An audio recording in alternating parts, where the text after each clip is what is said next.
I stopped by my wife's office to surprise her with flowers. But as I waited at her desk, a familiar object caught my eye. A heavy silver fountain pen. The exact one I had custom engraved for my daughter right before she vanished without a trace 8 months ago. My hands trembled as I picked it up. I twisted the cap, just a nervous habit, but instead of the nib appearing, a heavy mechanical click echoed through the room. The massive oak bookshelf behind her desk shuddered and began to slide open. What I saw inside that hidden room stopped my heart dead. My daughter was sitting on a bare mattress, thin-chained and absolutely terrified.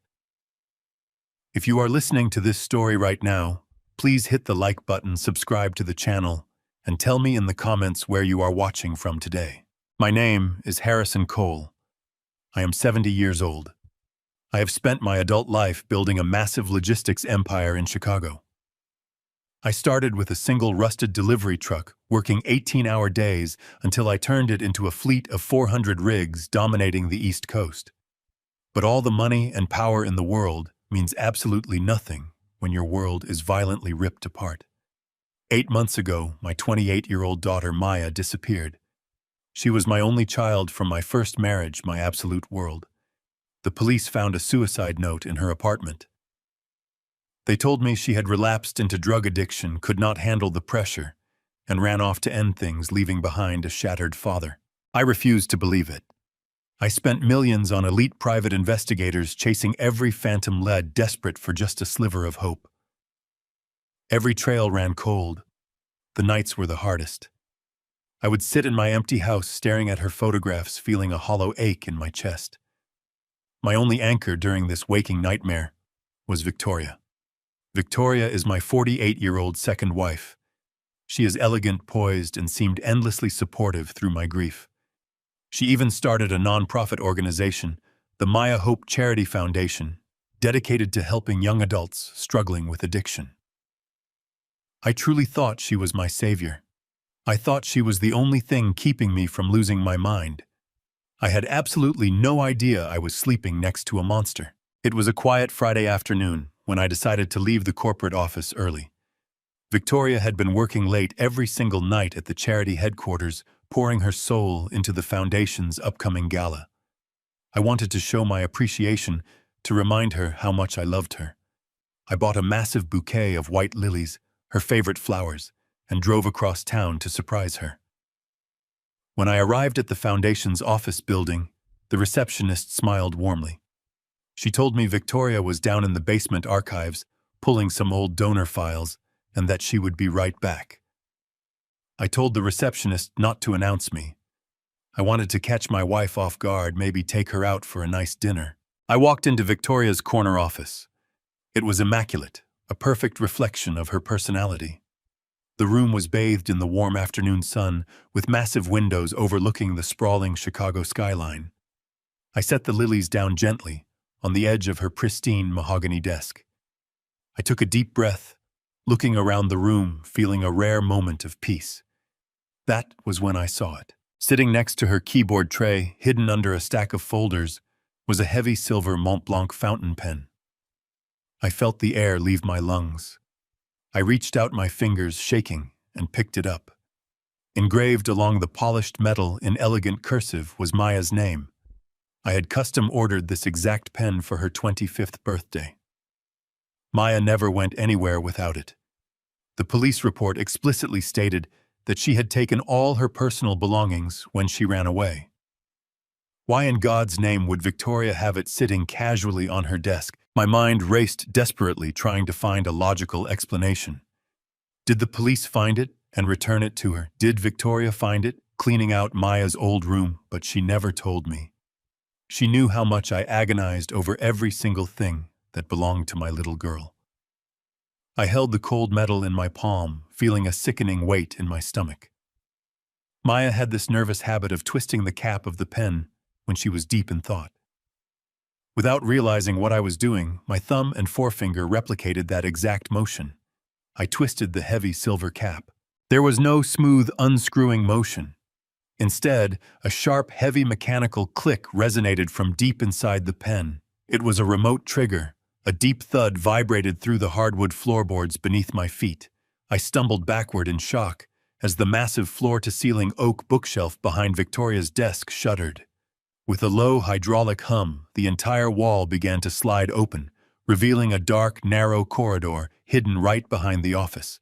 The air that drifted out of the gap was stale cold and smelled of harsh chemical disinfectants. I dropped the pen. It clattered against the floor. I stepped into the hidden space, the blood roaring in my ears so loudly I could barely hear myself breathing. At the end of the short, dimly lit corridor was a reinforced soundproof glass cell. Inside, sitting on a bare-stained mattress, was a frail, emaciated figure. Her clothes hung loosely on a terribly bony frame. A heavy metal chain connected her pale ankle to the steel frame of the bed.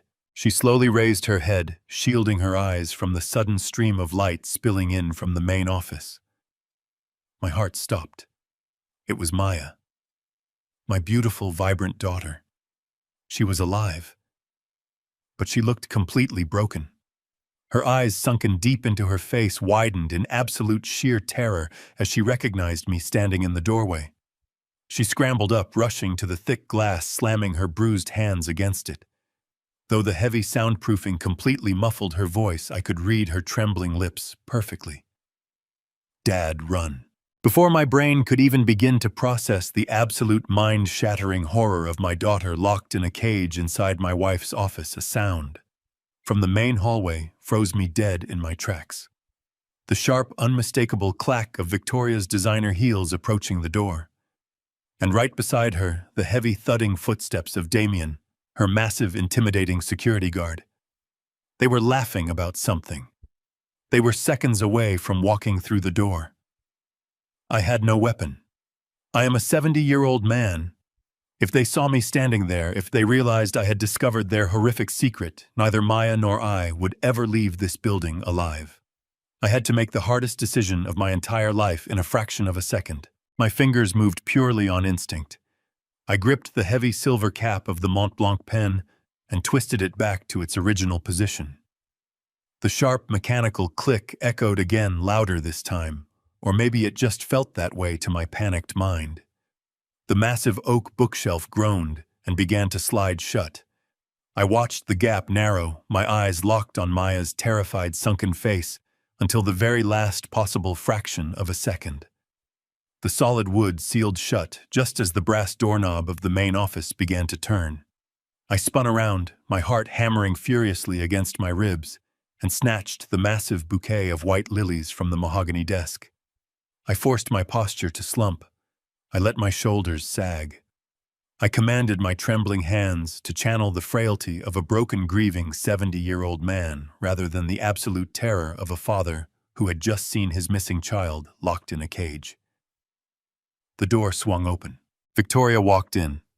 She was wearing a perfectly tailored navy blue suit, her hair immaculately styled, her expression a mask of pristine professional elegance. Right behind her was Damien. He was a mountain of a man, his custom suit barely concealing the thick, muscular build of a seasoned enforcer. He scanned the room with cold, predatory eyes before stepping back to stand guard by the door. Victoria stopped dead in her tracks, clearly startled to see me standing by her desk. A brief, almost imperceptible flash of genuine panic crossed her features, but she recovered with terrifying speed. Her face melted into a soft, compassionate smile. "Harrison, darling," she said, her voice dripping with artificial sweetness. "What are you doing here? You should have told my assistant you were waiting." I stepped forward, forcing my hands to shake just enough to sell the illusion. "I brought you these," I muttered, offering the white lilies. "I know how hard you have been working on the charity gala. I just wanted to surprise you, to tell you how much I appreciate everything you are doing to honor Maya." As I spoke my daughter's name, bile rose in my throat. I wanted to reach out and strangle her. I wanted to command Damien to step aside and tear that wall down with my bare hands. But I maintained my fragile, trembling facade. Victoria reached out and took the flowers, bringing them to her nose and closing her eyes. "Oh, Harrison, they are absolutely breathtaking. You are so thoughtful. But you really should be resting at home. The doctor said your stress levels are dangerously high. She reached out and placed her manicured hand on my arm, softly stroking my sleeve. Her touch made my skin crawl. It took every ounce of willpower I possessed not to flinch. Just as I opened my mouth to reply, a sound interrupted us. Thump. It was a heavy, muffled noise coming from directly behind the oak bookshelf. A desperate, muted strike against the thick glass of the hidden cell. Maya. My beautiful girl was trying to signal me. She was trying to scream for her father. Damien tensed immediately, his hand drifting dangerously close to the inside of his jacket. Victoria did not even blink. Her smile remained perfectly fixed, though her grip on my arm tightened just a fraction. What was that? I asked, letting my voice waver. I stared blankly at the bookshelf, portraying the perfect image of a confused, disoriented old man. I heard a noise behind the wall. Is someone back there? Victoria let out a gentle, patronizing sigh. She stepped squarely between me and the bookshelf, blocking my line of sight completely. Oh, darling, it is just the plumbing in this ancient building. The pipes shudder and knock all day long. I have told the building manager a dozen times to fix the water pressure. Thump. Another muffled strike. My heart bled knowing the agony my daughter was enduring just inches away. I looked at Victoria, widening my eyes in feigned distress. It sounds like someone knocking, I whispered, clutching my chest. Victoria, what if it is her? What if Maya is trying to reach us? Victoria pulled me into a tight embrace, pressing my face against her shoulder, so I could not look at the wall. Damien relaxed slightly, a cruel smirk playing on his lips. Harrison, please, Victoria murmured, rubbing my back soothingly. You are letting your grief overwhelm your senses again. Dr. Evans warned us about this. He said the exhaustion would cause auditory hallucinations if you did not start taking your sedatives regularly. You are hearing things because you miss her so much. We all miss her. But you have to stay grounded in reality. She pulled back and looked me deeply in the eyes, her expression a masterclass in psychological manipulation. She was gaslighting me with flawless precision, using my supposed grief to invalidate my own reality. I forced a tear to roll down my cheek. I nodded slowly, letting my shoulders drop even further. You are right, I rasped, wiping my eyes with the back of my trembling hand. I am sorry. I just keep hoping she will walk through the door. I just want my little girl back. I am losing my mind, Victoria. I really am losing my mind. The satisfaction that gleamed in her eyes was sickening. She fully believed she had me entirely under her control. She believed I was just a senile, pathetic old fool, completely oblivious to the monster standing right in front of him. You are not losing your mind, darling, she assured me, her voice smooth as silk. You are just a loving father going through an unimaginable tragedy. That is exactly why I am working so tirelessly down here. In fact, I just came up from a meeting with the board. I signed a check for $100,000 to open the new wing at the Youth Rehabilitation Center. We are naming it after Maya. We are going to save so many young lives in her honor. Every word she spoke was a calculated stab to my chest. She was using my daughter's tragedy, a tragedy she herself had engineered to funnel my money into her own twisted schemes. That is wonderful, Victoria, I managed to say, my voice thick with fake emotion. Maya would be so incredibly proud of you. I am proud of you. I need to go home. I need to lie down. My chest feels very tight. Victoria kissed my cheek. Damien will walk you to your car, Harrison. Please take your medication and get some sleep. I will be home right after I finish filing these donor reports. I nodded meekly and turned toward the door. Every step I took away from that bookshelf felt like stepping on broken glass. I was leaving my daughter behind in that dark, cold cage. Every fiber of my being screamed at me to turn around, to fight to tear the room apart. But the cold, rational part of my brain, the part that built a logistics empire from the ground up, knew that acting on impulse would be a fatal mistake. If I confronted them right now, Damien would simply draw his weapon and shoot me dead. He would drag my body into that hidden room, and then he would execute Maya. Victoria would spin a tragic story about how the grieving father finally snapped and took his own life. I walked down the long carpeted hallway, with Damien trailing silently 2 paces behind me. I maintained my slow, unsteady shuffle all the way to the elevator. I stepped inside and pressed the button for the lobby, keeping my head bowed until the metal doors slid shut, separating me from the cartel enforcer. As the elevator descended, the facade instantly vanished. My trembling hands morphed into tightly clenched fists. My slumped shoulders squared. The tears dried, replaced by a cold, calculating fury. I walked out of the building and stepped into the crisp Chicago air. The afternoon sun felt entirely different now. The world had fundamentally changed. I climbed into the driver's seat of my car, locked the doors, and sat in the quiet isolation of the cabin. My breath came in ragged, furious gasps. I gripped the leather steering wheel so hard my knuckles turned completely white. I knew I could not simply dial the police. A tactical breach of a reinforced building took time to organize. If patrol cars pulled up with sirens blaring, Victoria would know her cover was blown. She would have a contingency plan. She would order Damien to silence the only witness, and by the time the authorities breached the hidden room, my daughter would be dead. I could not risk it. I needed an airtight strategy. I needed to understand exactly why my wife was keeping my daughter locked in a secret cell, instead of simply demanding a ransom. I needed to uncover the financial trigger she was patiently waiting for. I started the engine, my mind racing through 1,000 different scenarios. Victoria thought she was dealing with a frail, oblivious old man. She thought my grief had blinded me to her deception. She had absolutely no idea that she had just awakened a predator. I pulled out of the parking lot and drove toward my sprawling, empty estate, the burning rage in my chest crystallizing into a deadly, singular focus. I was going to dismantle her entire life piece by piece, and I was going to bring my daughter home. The massive wrought iron gates of my estate parted, and I drove my car up the long, winding driveway. The gravel crunched beneath the tires, a familiar sound that usually brought me a sense of comfort. Today, it sounded like the grinding of teeth.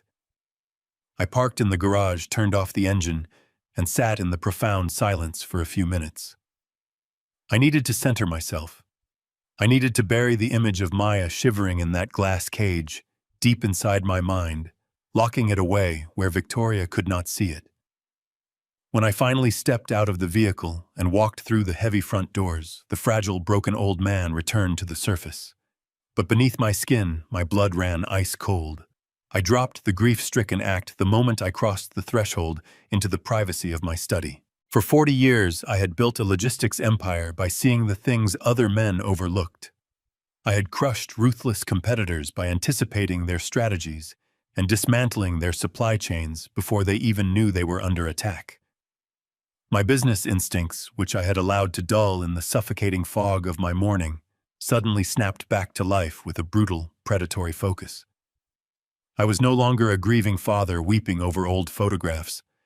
I was a chief executive officer facing a hostile takeover, and the enemy was sleeping in my bed. I sat behind my mahogany desk and began to mentally dissect Victoria. If I was going to beat her, I needed to understand her routine, her habits, and every single anomaly I had previously ignored. The clues were always there, hidden in plain sight, masked by her overwhelming devotion and sweet smiles. I just had to look at them through the lens of a man who knew his wife was a kidnapper. The first glaring inconsistency hit me almost immediately. The lunches. For the past 6 months, Victoria had insisted on personally packing her own meals for the office. At the time, I thought it was just a quirky, humble habit. Maria, our housekeeper, was a phenomenal cook who prepared all of our meals. Yet every single morning, Victoria would kindly but firmly wave Maria out of the kitchen. Victoria claimed she preferred a simple salad and a turkey sandwich, and she always packed 2 identical brown paper bags. She told me the second bag was for her young, overworked intern, a girl she claimed never had time to eat. I had praised her generosity. Now the memory of those 2 bags made my stomach churn. One bag was for Victoria. The other bag, the identical sandwich and salad, was keeping my daughter barely alive in that freezing basement cell. The meticulous care Victoria took to ensure Maria never saw inside those bags was not humility. It was operational security. She could not risk the housekeeper noticing the strict caloric rationing. Then came the second anomaly, one that was far more sinister and aggressive. Over the last 3 months, Victoria had been gently but relentlessly pushing me to sign over a comprehensive medical and financial proxy. It started as a soft suggestion during breakfast. She would hold my hand, look at me with those wide, sympathetic eyes, and tell me how worried she was about my declining health. She would bring up moments where I had forgotten a simple appointment or misplaced my keys, weaponizing my natural grief-induced brain fog to build a narrative of severe mental decline. Just last week, she had brought a slick, fast-talking lawyer to the house. Not my lawyer, not the firm that handled my corporate affairs, but a stranger she had found.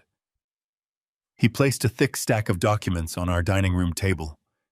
Victoria had poured me a cup of tea and whispered that this was just a precaution, a way to protect my legacy, so I could focus entirely on healing. She wanted complete, uncontested control over my estate, my personal assets, and my medical decisions. I had delayed signing it, telling her I wanted my own legal team to review the phrasing. Her flash of irritation that day had been brief, instantly replaced by a loving smile, but now it made perfect sense. She was laying the groundwork to declare me legally incompetent. I leaned back in my leather chair, staring at the ceiling, piecing the puzzle together. I was dealing with a highly sophisticated, deeply sociopathic predator. But one crucial piece of the equation was still missing. The motive. This was not a standard ransom kidnapping. In a traditional kidnapping, the perpetrators snatch the victim, send a proof-of-life photograph, and demand a wire transfer or a bag of unmarked bills. They want quick cash and a fast exit. But Victoria had kept Maya hidden in a custom-built soundproof bunker for 8 excruciating months. She had gone to the immense trouble of forging a suicide note, staging a drug relapse, and watching me spend millions on private investigators while she comforted me in my bed. This was a long con. A meticulously planned long-term operation. If she simply wanted my money, she could have divorced me and taken half of my personal wealth in the settlement. If she wanted the corporate empire, she could have waited for me to sign the proxy and then quietly slipped a lethal dose of medication into my evening tea. But she did not do that. She kept Maya alive. Why risk feeding and hiding a hostage for nearly a year? The answer hit me with the force of a physical blow. She needed Maya alive for something specific, something she could not forge, steal, or manipulate out of me. I closed my eyes, running through every single financial asset, every trust, every corporate holding in my entire portfolio. What did Maya have that Victoria needed? What was the financial trigger that required my daughter to keep breathing? Victoria was waiting for an event. She was holding Maya in that cell, feeding her scraps, waiting for a specific date or a specific authorization that only Maya could provide.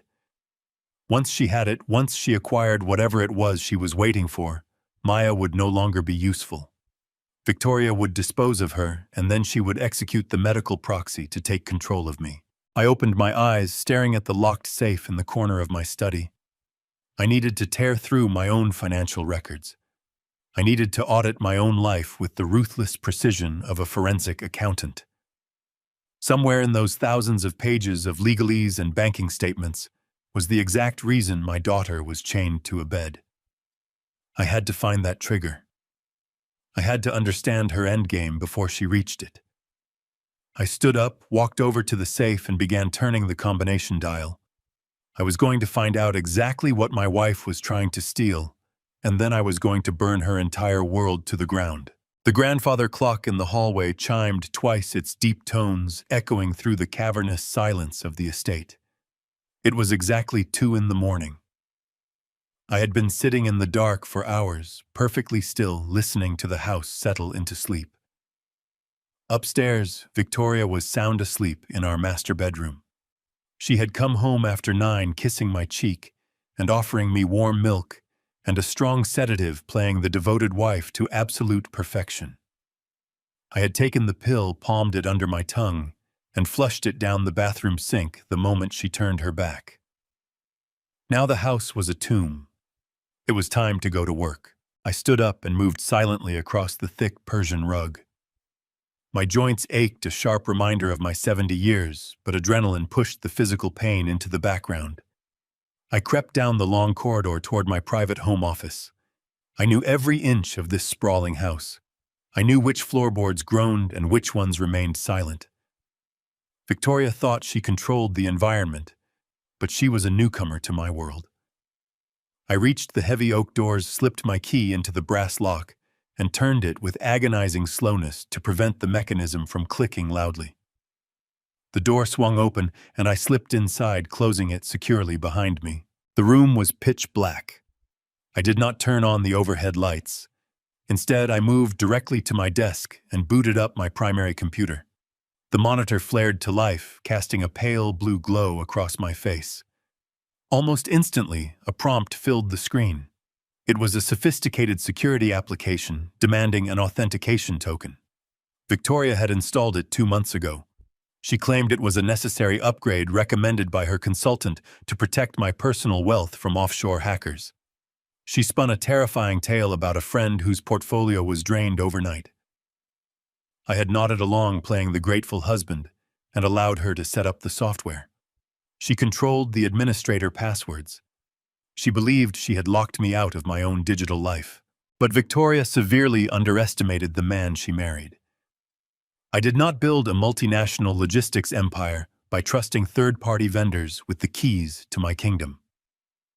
The day after she installed her shiny firewall, I had my chief technology officer silently install a mirrored backdoor access protocol buried deep within the motherboard registry. It was completely invisible to her software. I bypassed the login screen with a sequence of keystrokes she knew nothing about. The security wall dissolved, and I was in. The digital vault of my entire life was open before me. I bypassed my domestic accounts and routed my connection through encrypted virtual private networks, tunneling directly into my offshore corporate holdings. My business structure was a labyrinth of shell companies, holding groups and diversified investments spread across 5 continents. It was designed to be impenetrable to competitors and tax auditors alike. But tonight, I was auditing myself. I pulled transaction logs from the past 8 months, filtering specifically for the time frame immediately following Maya's supposed disappearance. I looked for routing errors, blocked transfers, and denied access requests. For 20 minutes, the screen showed nothing but routine corporate maintenance. I dug deeper, accessing the legacy files, and then I found it. Buried beneath layers of holding company data was a digital trail of desperate, frantic activity. It was a series of access requests originating from an IP address registered to the Maya Hope Charity Foundation. Victoria had been quietly pinging a very specific, heavily guarded offshore account. She had tried to breach it 14 times over the last 6 months. Each attempt had been met with an automatic, hard-coded denial. I clicked on the account profile, and a wave of profound sorrow washed over my cold fury. It was the Elysium Trust. It was a massive ironclad trust fund set up by my late first wife, Maya's mother, shortly before she passed away. She came from a family of old, quiet wealth, and she wanted to ensure that our daughter would always be financially independent, completely insulated from the volatile swings of my corporate empire. The trust was currently valued at just over $80 million. It had been sitting there growing quietly, accumulating interest for years. I had not thought about the Elysium Trust in a decade, primarily because I legally had zero access to it. My first wife had structured it with aggressive foresight, employing a team of ruthless estate lawyers to ensure the money went exclusively to Maya. I opened the core charter documents of the trust, scanning the dense legalese to find exactly what was stopping Victoria from draining it. The conditions were brutally strict. The first release clause stated that the entire $80 million principal would automatically transfer to Maya's personal control on the exact day of her 30th birthday. Maya was currently 28. That meant Victoria had a 2-year waiting period before the funds were technically liquid. But if Maya was legally declared dead, the money would automatically revert to a designated charitable foundation chosen by the trust executors, bypassing me entirely. Victoria could not just kill Maya and take the money. That explained why she forged a suicide note and staged a disappearance rather than a confirmed death. A missing person is not legally dead for 7 years. I scrolled down further, my eyes burning from the screen glare, until I found the second release clause. It was an emergency liquidation protocol. My first wife had worried that Maya might need sudden massive capital for a medical emergency or a critical business venture before she turned 30. The trust could be liquidated immediately, bypassing the age restriction, but the security measures were absolute. It required a verified live biometric signature from the sole beneficiary. Not a password, not a forged document. The bank required a real-time synchronized upload of Maya's fingerprint and a retinal scan processed through a proprietary terminal provided by the trust managers. The words on the screen blurred as the horrifying reality finally clicked into place. The final puzzle piece locked in completing a picture so dark and depraved it made my blood run cold. This was the chilling reason my daughter was still breathing. Victoria did not keep Maya locked in that soundproof glass cage out of some twisted sense of mercy. She was not feeding her scraps to keep her alive out of guilt. She needed her alive for the biometrics. She was keeping Maya in cold storage, breaking her spirit, starving her down to nothing, conditioning her through absolute terror, so that when the time came, Maya would be too weak to resist. Once I signed the new medical proxy, Victoria would request the proprietary terminal force my exhausted daughter to scan her eye and then flawlessly execute her without leaving a single trace behind. I slowly closed the heavy laptop, my suffocating grief entirely replaced by a cold, lethal, unyielding, calculating fury. I was going to systematically burn Victoria's fake world to ashes, and I would not stop until my daughter was brought back home. The sun was just beginning to bleed through the heavy curtains of my study, casting long, pale shadows across the room. I sat perfectly still, staring at the blank screen of my laptop. The digital trail I had just uncovered painted a terrifying picture. Victoria was definitely not just a simple, greedy opportunist. She was a meticulous, cold-blooded architect of suffering. She had constructed an invisible death row for my only child, and she was waiting for me to hand her the executioner switch. My initial instinct, the visceral reaction of a terrified father, was to dial 911. I wanted to send an army of police cruisers smashing through the glass doors of that charity foundation. I wanted deafening sirens blaring and armed tactical teams kicking down walls. I wanted to see Victoria dragged out in handcuffs, screaming as they tore her precious foundation to pieces. I wanted the whole world to witness the absolute monster hiding behind her perfectly manicured charitable facade. But the cold, rational logic that had built my logistics empire instantly crushed that impulse. A conventional police raid would undoubtedly be a swift and brutal death sentence for my beloved daughter. I could not let that happen. Victoria and Damien were heavily entrenched. If they heard a single siren or saw a single flashing light, Damien would execute Maya before the authorities even made it past the lobby. This was a highly volatile hostage situation, governed by a lethal dead man's switch. I needed a precise, surgical, completely silent intervention. I needed professionals who operated completely outside the rigid, noisy boundaries of local law enforcement. I unlocked the bottom drawer of my desk and pulled out a prepaid cell phone. I kept a handful for sensitive negotiations, but this call was a matter of life and blood. I dialed the first number knowing my life depended on it. John Prescott answered on the second ring. John was my corporate attorney, a man whose ruthlessness was legendary in Chicago. He possessed an icy demeanor and a brilliant mind. His loyalty to my family was absolute. I told him to cancel his appointments and wait for my instructions. Then I called the second number. Rex Carter was an ex-SEAL running an elite private security firm. We went back 20 years. I funded his company when he returned from deployment with nothing but a duffel bag. Rex did not ask questions when I told him I needed a ghost operation. I instructed both of these dangerous men to meet me immediately at an abandoned industrial park located far outside the city limits. We could not risk meeting at our usual places. Victoria was capable of deep surveillance. I had to assume my spaces were compromised. 2 hours later, a massive 18-wheeler from my fleet idled quietly by a decaying warehouse.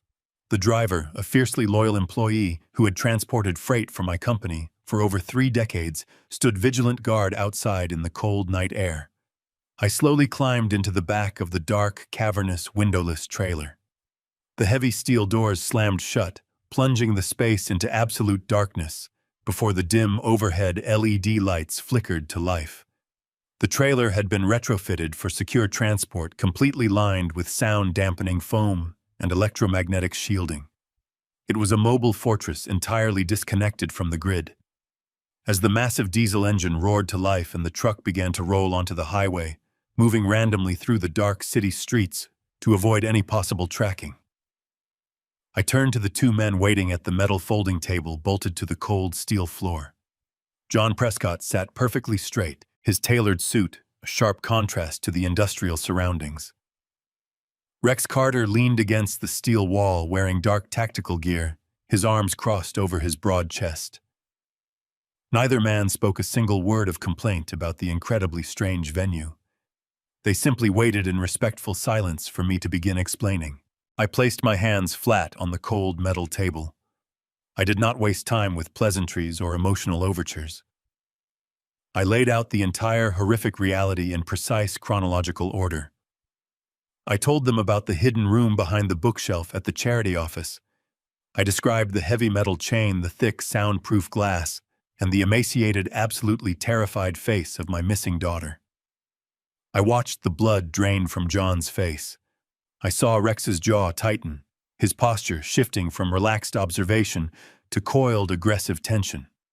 Then I laid out the sinister financial motive driving this entire nightmare. I explained the offshore accounts, the $80 million trust fund, and the terrifying biometric release clause that required Maya's live fingerprint and retinal scan. I watched them process the cold, mathematical cruelty of Victoria's long game. She had kidnapped my daughter, faked a tragic relapse, and played the role of a grieving, supportive wife, all to manipulate me into signing a medical and financial proxy. Once she had my signature, she would force Maya to unlock the trust, and then she would dispose of us both without a trace. The silence in the moving trailer was absolute, save for the low, rhythmic hum of the heavy tires against the asphalt.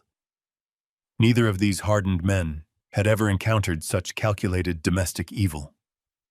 They sat completely motionless, absorbing the sheer magnitude of the betrayal I had just laid out before them on the metal table. John was the very first person to break the heavy silence. His voice was a very harsh, raspy whisper. He swore he would legally dismantle Victoria until she begged for mercy. But Rex stepped forward, pulling a rugged tactical tablet from his gear bag. He placed it on the table, projecting a high-resolution digital schematic of the Charity Foundation headquarters. While you were driving here, I pulled the municipal zoning records and the architectural blueprints for that building. Rex stated, his tone completely devoid of emotion. I filtered the data looking for structural anomalies or unrecorded renovations. He tapped the screen, zooming in on the basement level. Victoria filed a permit for acoustic dampening and structural reinforcement 14 months ago. She claimed the charity needed a secure archive room for sensitive donor data. But the materials she ordered do not match a simple archive. She hired a black market contractor, a specialized crew known for building subterranean cartel stash houses. Rex traced a glowing red line on the digital map. The space behind her office is a fully functioning panic room. The walls are lined with reinforced steel plates. It has an independent closed-loop air circulation system that does not connect to the main building's network. The door is a bank vault-grade security portal. If she locks it from the inside, or if Damien barricades himself in that corridor, we cannot simply kick the door down. A traditional explosive breaching charge would take way too long and make far too much noise. They have created an impenetrable fortress right in the middle of the city.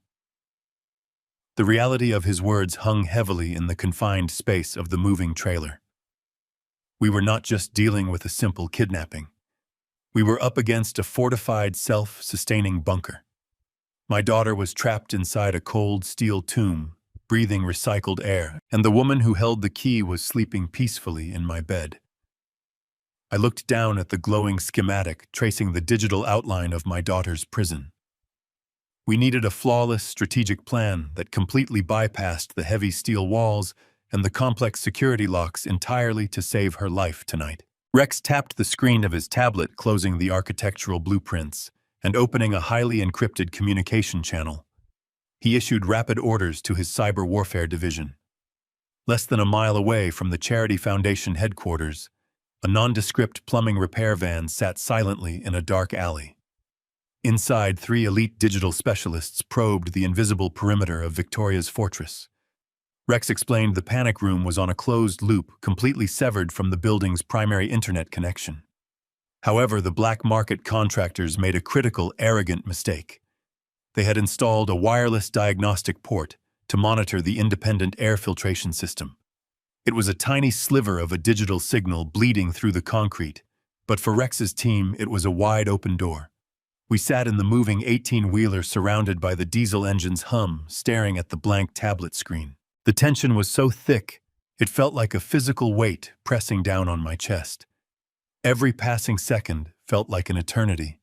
I pictured Maya sitting in that freezing room, wondering if I had truly abandoned her, wondering if the brief moment she saw my face was just a cruel trick of her exhausted mind. I silently promised her I was coming back. I promised her I would unleash hell on the people who put her in that cage. Rex stared intently at the monitor. His specialists were actively working to isolate that faint diagnostic signal, piggyback onto its frequency, and essentially pry open the digital lock, without triggering the automated security protocols Victoria had undoubtedly paid a fortune to install. If they moved too fast, the system would detect the intrusion and alert Victoria's phone immediately. If they moved too slow, we lost precious time that Maya simply did not have. We watched as lines of complex code began to rapidly scroll across Rex's tablet, illuminating our grim faces in the dark trailer. The specialists were executing a brute force penetration using customized decryption algorithms designed to mimic the normal background noise of the city. Then, the scrolling code suddenly stopped. A single blinking green light appeared in the center of the screen. "We are finally in," Rex whispered, his voice incredibly calm, given the absolute gravity of what they had just accomplished. They bypassed the internal firewall and established a stable, undetected connection to the central hub of the panic room.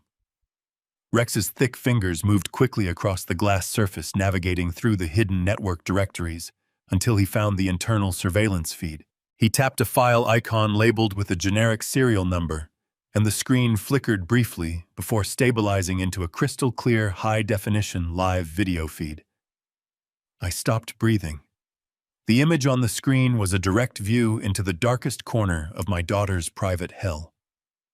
The camera was mounted high in the corner of the soundproof glass cell, providing a complete view of the barren clinical space. The walls were painted a stark, blinding white, designed to maximize psychological disorientation. There was no natural light, no sense of time, just the relentless glare of the overhead fluorescent bulbs. And there, sitting on the thin, stained mattress, was Maya. She had her knees pulled tightly to her chest, her thin arms wrapped around her legs in a desperate attempt to conserve body heat. The cold air pumping through that independent filtration system was designed to keep her weak docile and compliant. I watched her shiver violently, a continuous, uncontrollable tremor that shook her fragile frame. The heavy steel chain secured to her ankle looked monstrous against her pale skin. Her beautiful face, the face I had kissed goodnight 1,000 times when she was a little girl, was hollow and bruised.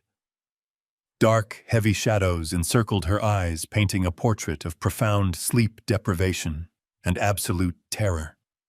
I reached out my trembling fingers, hovering just inches over the digital screen, wanting to touch her face, wanting to shatter the glass that separated us. A sharp, burning tear escaped my eye and rolled down my cheek. I had built an empire.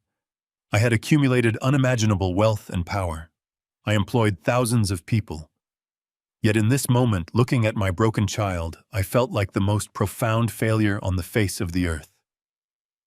I had invited the monster into our home. I had funded the very foundation that was serving as her prison. I had paid for the bricks and the steel that formed her cage. The guilt threatened to swallow me whole, a dark tide of self-hatred that nearly brought me to my knees, but I forced it down. I converted every ounce of that agonizing guilt into pure, unadulterated rage. I promised myself that I would not shed another tear until Victoria had been thoroughly and systematically destroyed. Just as I pulled my hand away from the screen, John Prescott cleared his throat. He reached into his leather briefcase and pulled out a thick manila folder. He had been unusually quiet since I laid out the initial facts, his brilliant legal mind working through the variables and analyzing the threat landscape. He placed the folder flat on the metal table right next to the tablet showing my shivering daughter. While Rex was securing the visual confirmation of the hostage, I activated my most aggressive intelligence contacts to run a deep background check on Victoria's shadow. John said, his voice deadly serious. The man she calls Damien. You assumed he was just a hired thug, a muscle-bound mercenary she picked up from a private security firm to do her dirty work. You were dangerously wrong.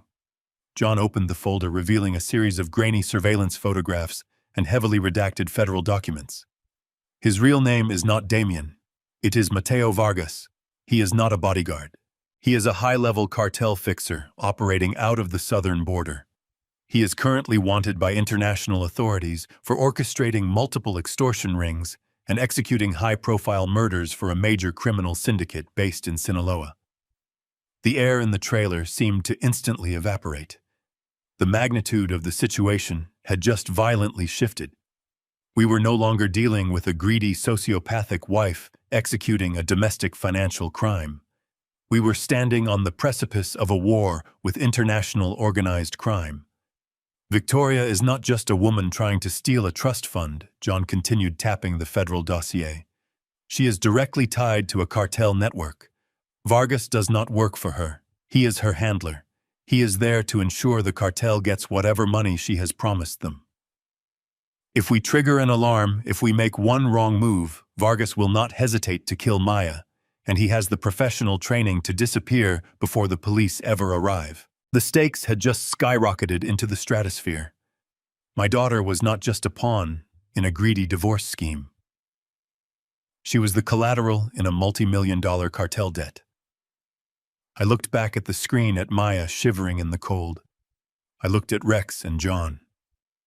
I knew exactly what had to be done next to save my daughter's life.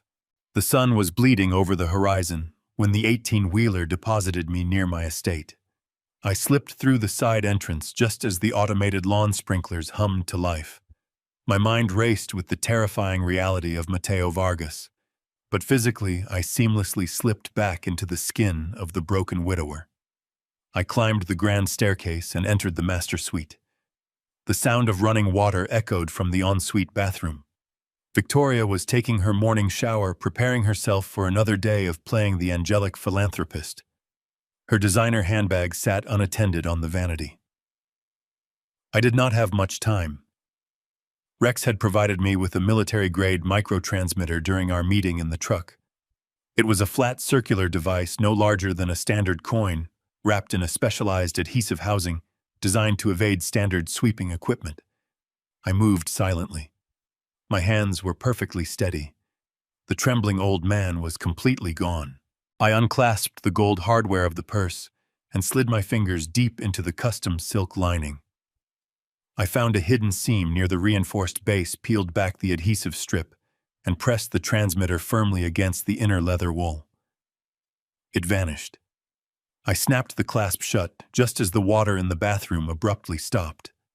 I shuffled over to the dresser, slumped my shoulders, and picked up Maya's photograph. When Victoria walked out, wrapped in a plush white towel wiping the steam from her eyes, she found me exactly where she expected me to be. I was staring blankly at the picture, the perfect image of paternal despair.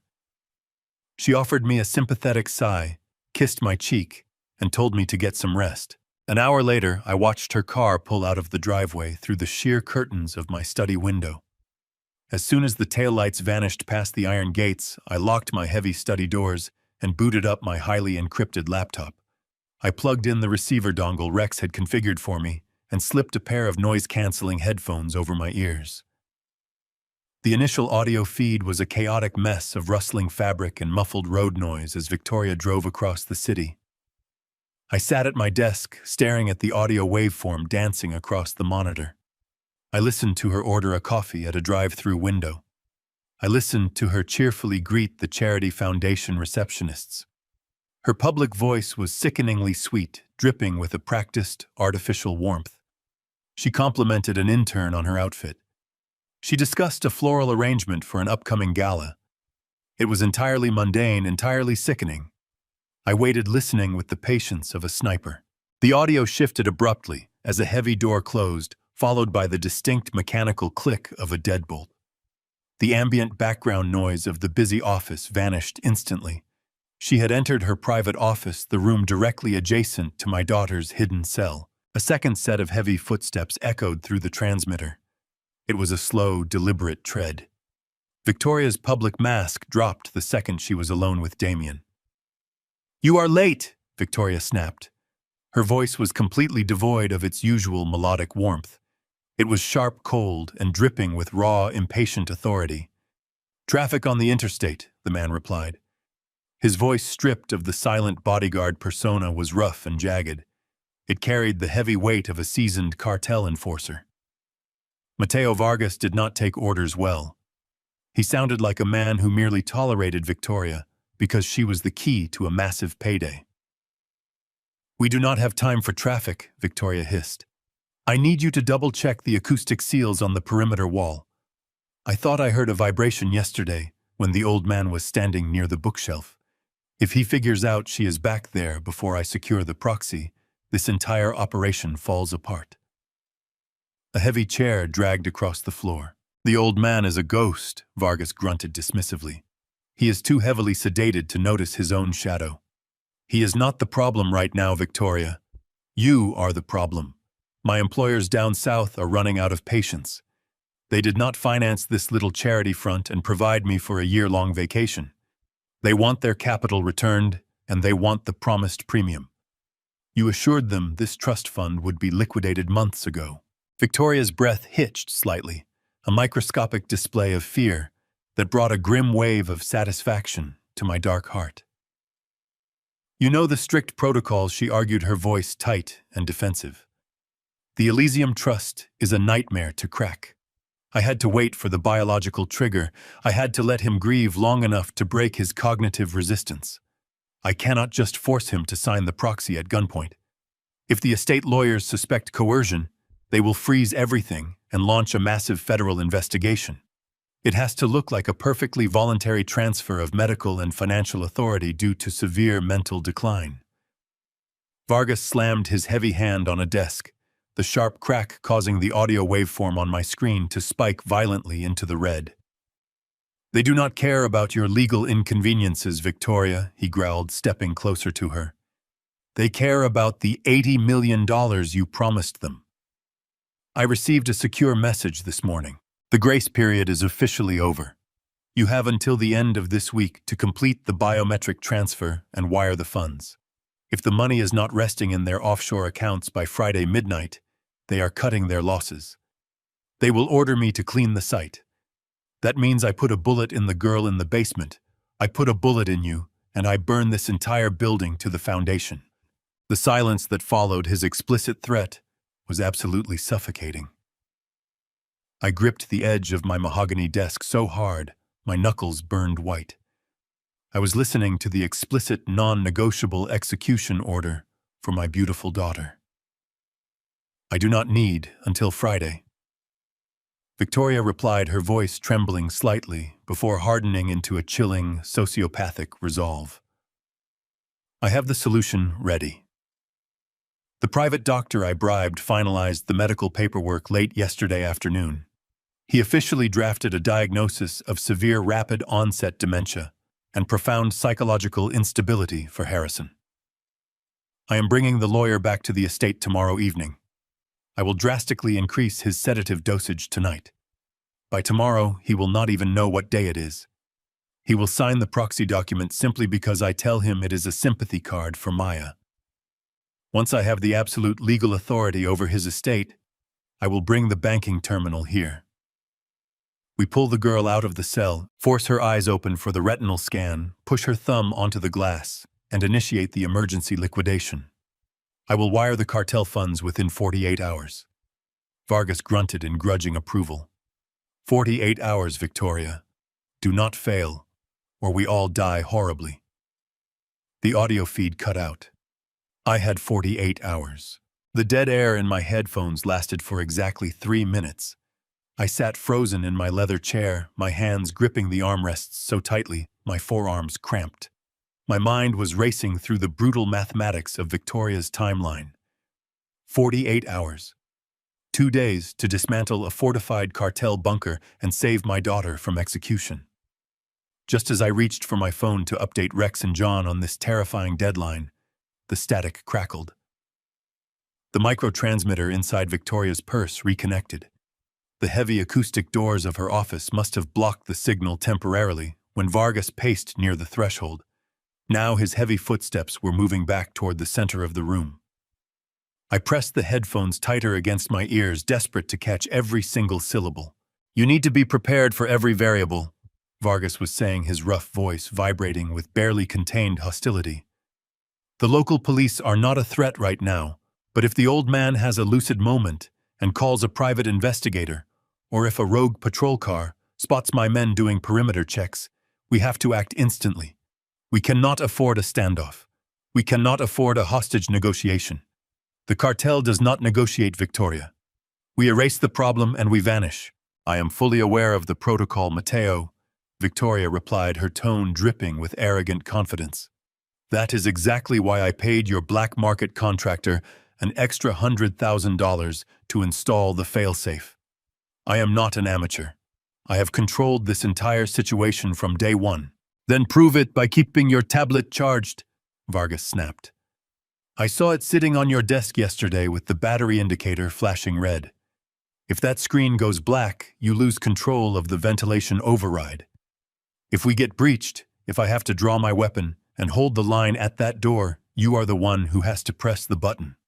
I cannot be shooting and managing the software at the same time." My blood turned to ice.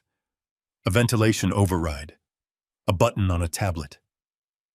I closed my eyes, picturing the high-resolution schematics Rex had shown me in the back of the moving truck.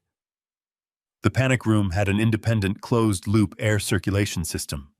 Rex thought it was just designed to keep the room self-sustaining during a prolonged siege. But Victoria had twisted it into an execution chamber. "The tablet is plugged in right now," Victoria said, a hint of defensive anger in her voice. "The application is running in the background. The connection to the basement terminal is completely stable. If anyone tries to force their way into this building, if I hear a single police siren, or if you give me the signal, I just have to open the app and tap the red icon.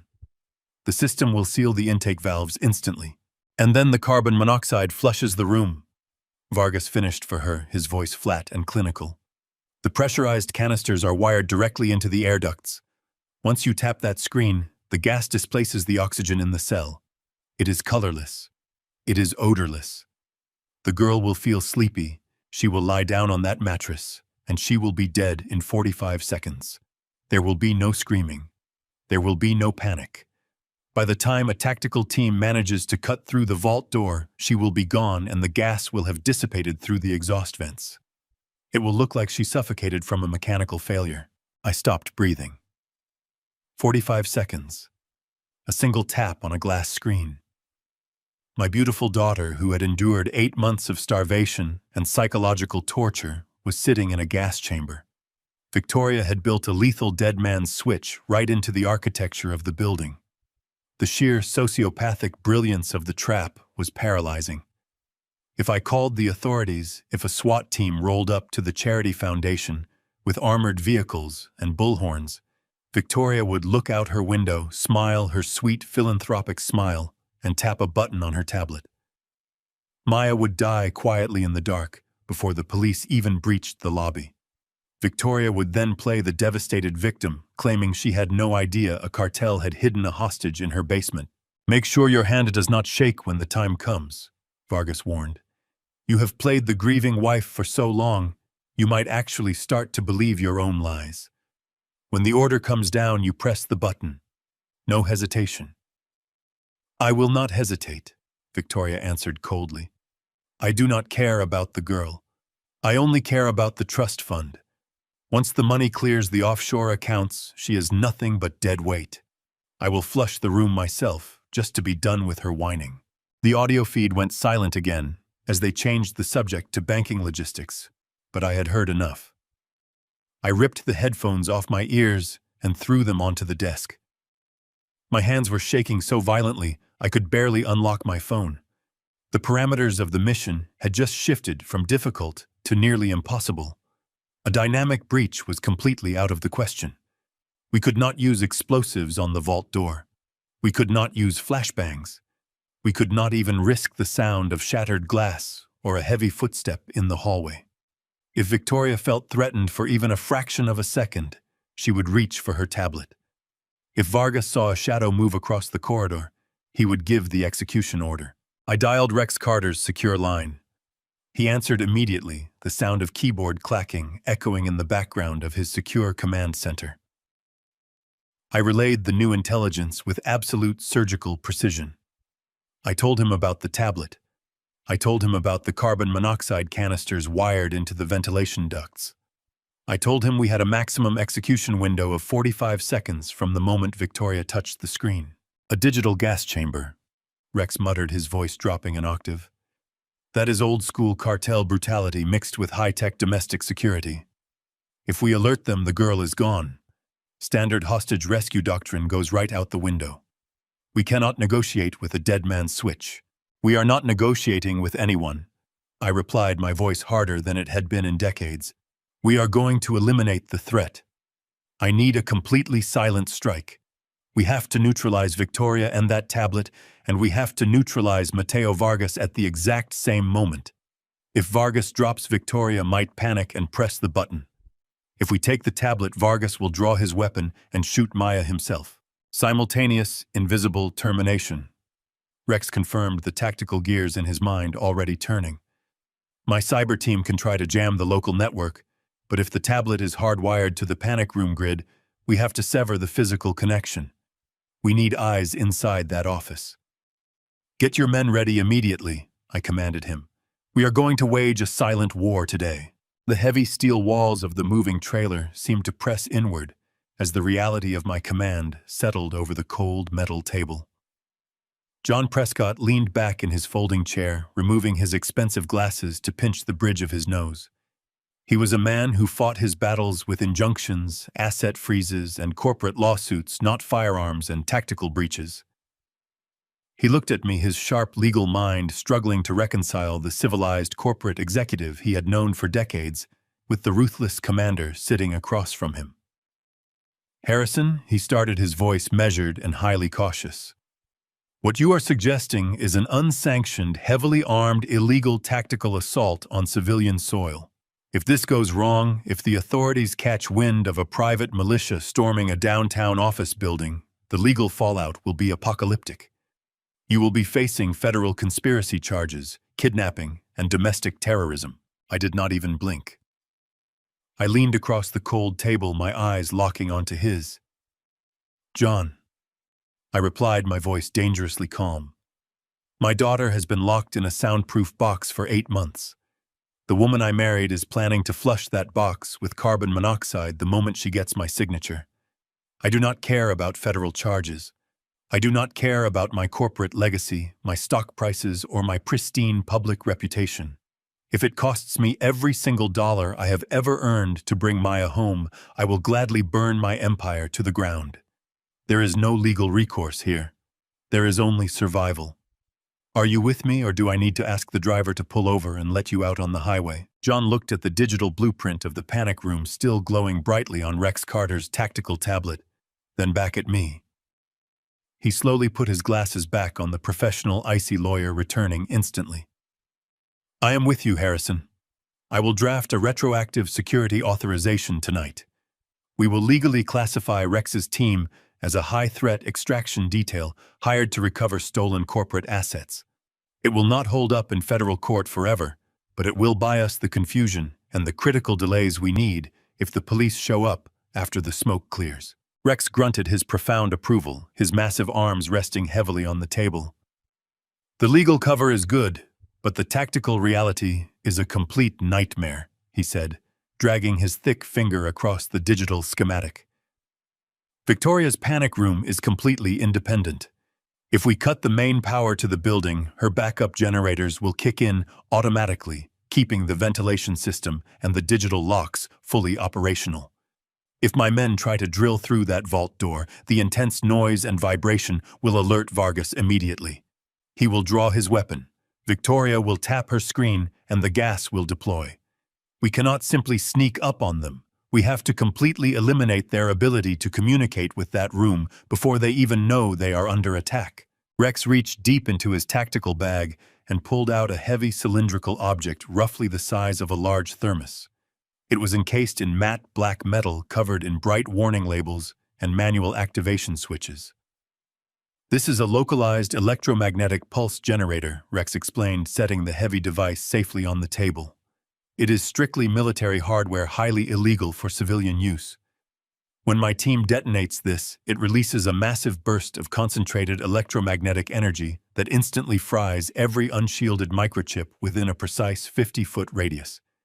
It will completely destroy Victoria's tablet.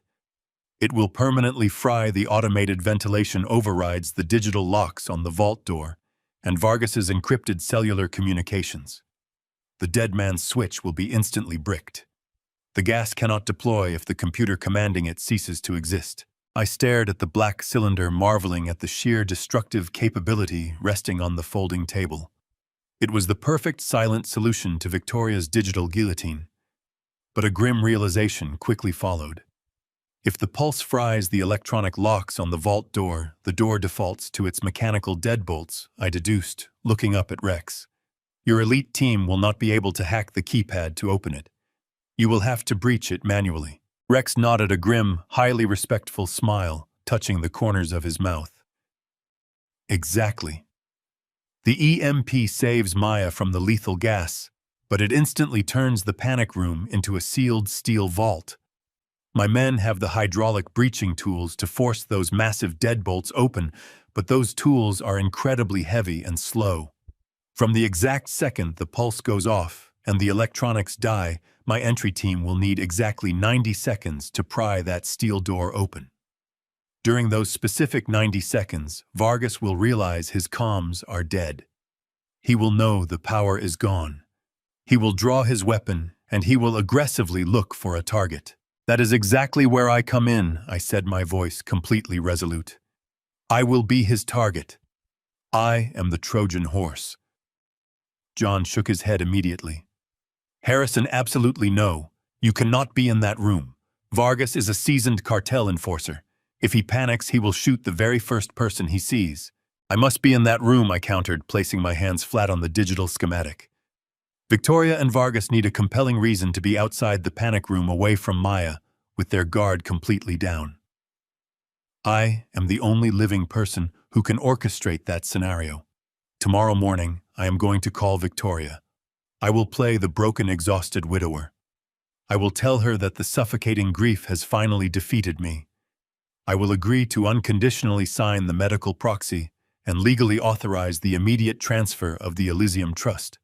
But I will explicitly insist on doing it at the Charity Foundation. I will tell her I desperately want to see the place built in Maya's honor one last time before I step away from public life forever." Rex leaned forward, thoroughly analyzing the tactical strategy. She will not be able to resist that bait. She wants the final signature way too badly. She will clear the entire office staff. She will want absolute, uncontested privacy for the financial transaction. Vargas will be standing in the room to supervise, posing as her devoted security. You will walk and hand them the ultimate victory and keep their greedy eyes completely focused on you." I nodded, precisely mapping the specific movements in my head. "I will sit at her grand desk. I will demand to read through the heavy documents one last time. I will ask mundane, pathetic questions about the legal phrasing to deliberately waste time and stroke her inflated ego. I will keep Victoria gloating, and I will keep Vargas profoundly bored. I will hold their lethal attention entirely on me, away from the dark hallway, away from the vault door. I will give your tactical team the precious time they need to silently breach the outer perimeter and securely stage the EMP device just outside the main office. Rex tapped the table rhythmically.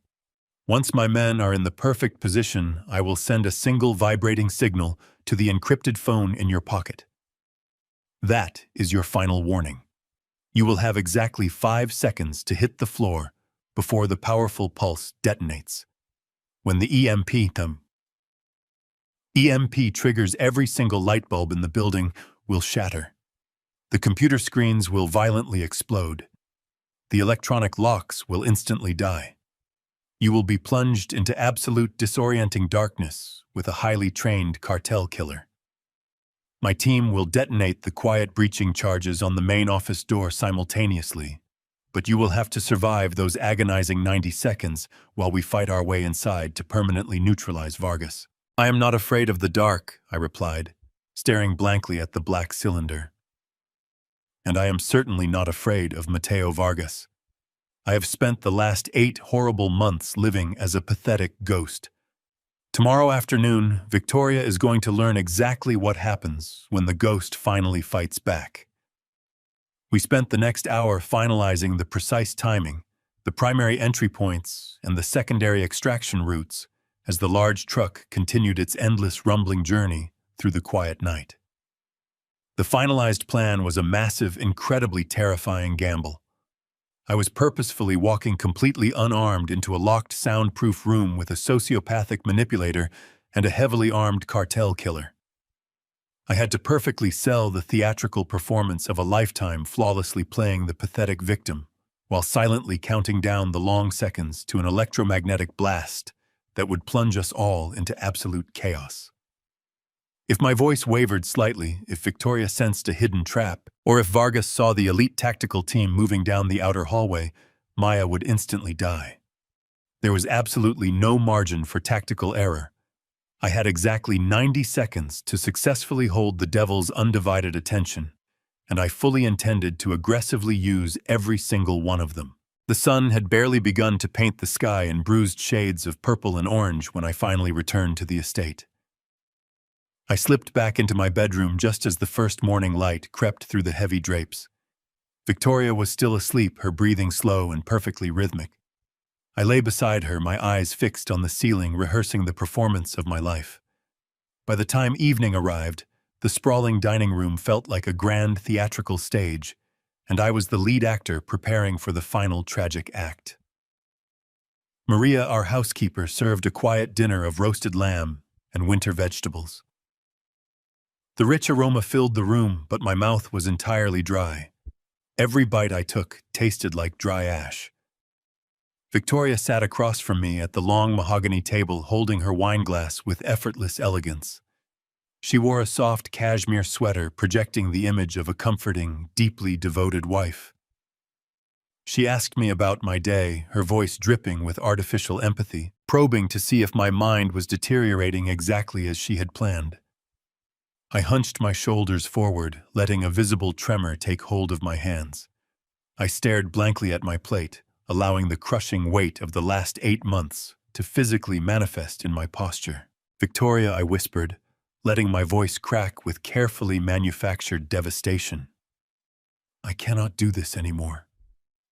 The words hung in the heavy silence of the dining room. She carefully placed her wineglass on the table, leaning forward with immediate, calculated concern. "What do you mean, Harrison?" she asked softly. I slowly lifted my head, meeting her gaze with eyes I had purposefully rubbed raw and red in the bathroom a few minutes prior. I forced a heavy, agonizing tear to spill over my lower lash line and roll down my cheek.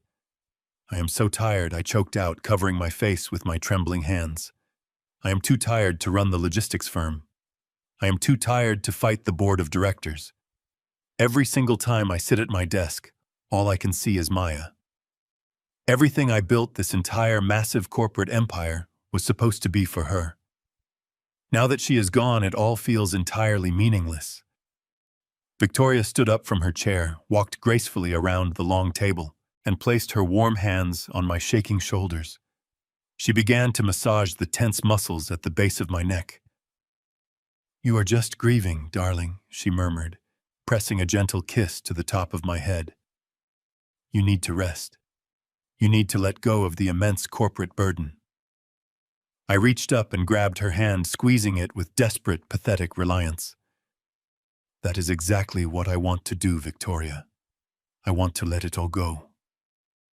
I took a deep, shuddering breath, preparing to drop the ultimate bait. "Do you remember the Elysium Trust?" I asked, my voice barely above a broken whisper. I felt her fingers instantly go rigid against my neck. It was a microscopic physical reaction, a tiny spasm of electrical anticipation, but to me it felt like a thunderclap. "Yes," she replied, keeping her tone flawlessly neutral. "The fund her mother set up for her. It has been locked in probate ever since she disappeared." "It has not been locked in probate," I corrected, gently wiping the fake tears from my face. "I have been secretly reviewing the original charter documents with my primary legal team. Because Maya has been missing for over 6 months, the trust executors have authorized an emergency transfer protocol. The fund is currently holding just over $80 million in liquid assets. I want to transfer every single penny of it directly into your absolute control." I turned around in my chair to look directly into her eyes. For a fraction of a second, the sweet philanthropic mask completely shattered. I saw it. I saw the raw, predatory greed flare in her dark pupils. It was a terrifying, bottomless hunger, a sociopathic thrill at the realization that her long, torturous game was finally paying off. She had starved my daughter and poisoned my mind for nearly a year, and the massive $80 million finish line was finally resting right in front of her. But she was a master manipulator, and she recovered her composure with frightening speed. The flash of greed vanished instantly, replaced by wide, tearful eyes and overwhelming humility. "Oh, Harrison," she gasped, pressing her hand dramatically against her chest. "I could not possibly accept that. That money belongs to Maya's legacy. Exactly, I pleaded, playing the desperate fool. And no one honors her legacy better than you. You have poured your heart into the charity foundation. You are building rehabilitation centers and funding youth programs.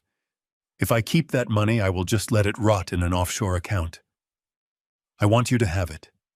I want you to take the medical proxy, manage my personal affairs, and use the Elysium Trust to change the world.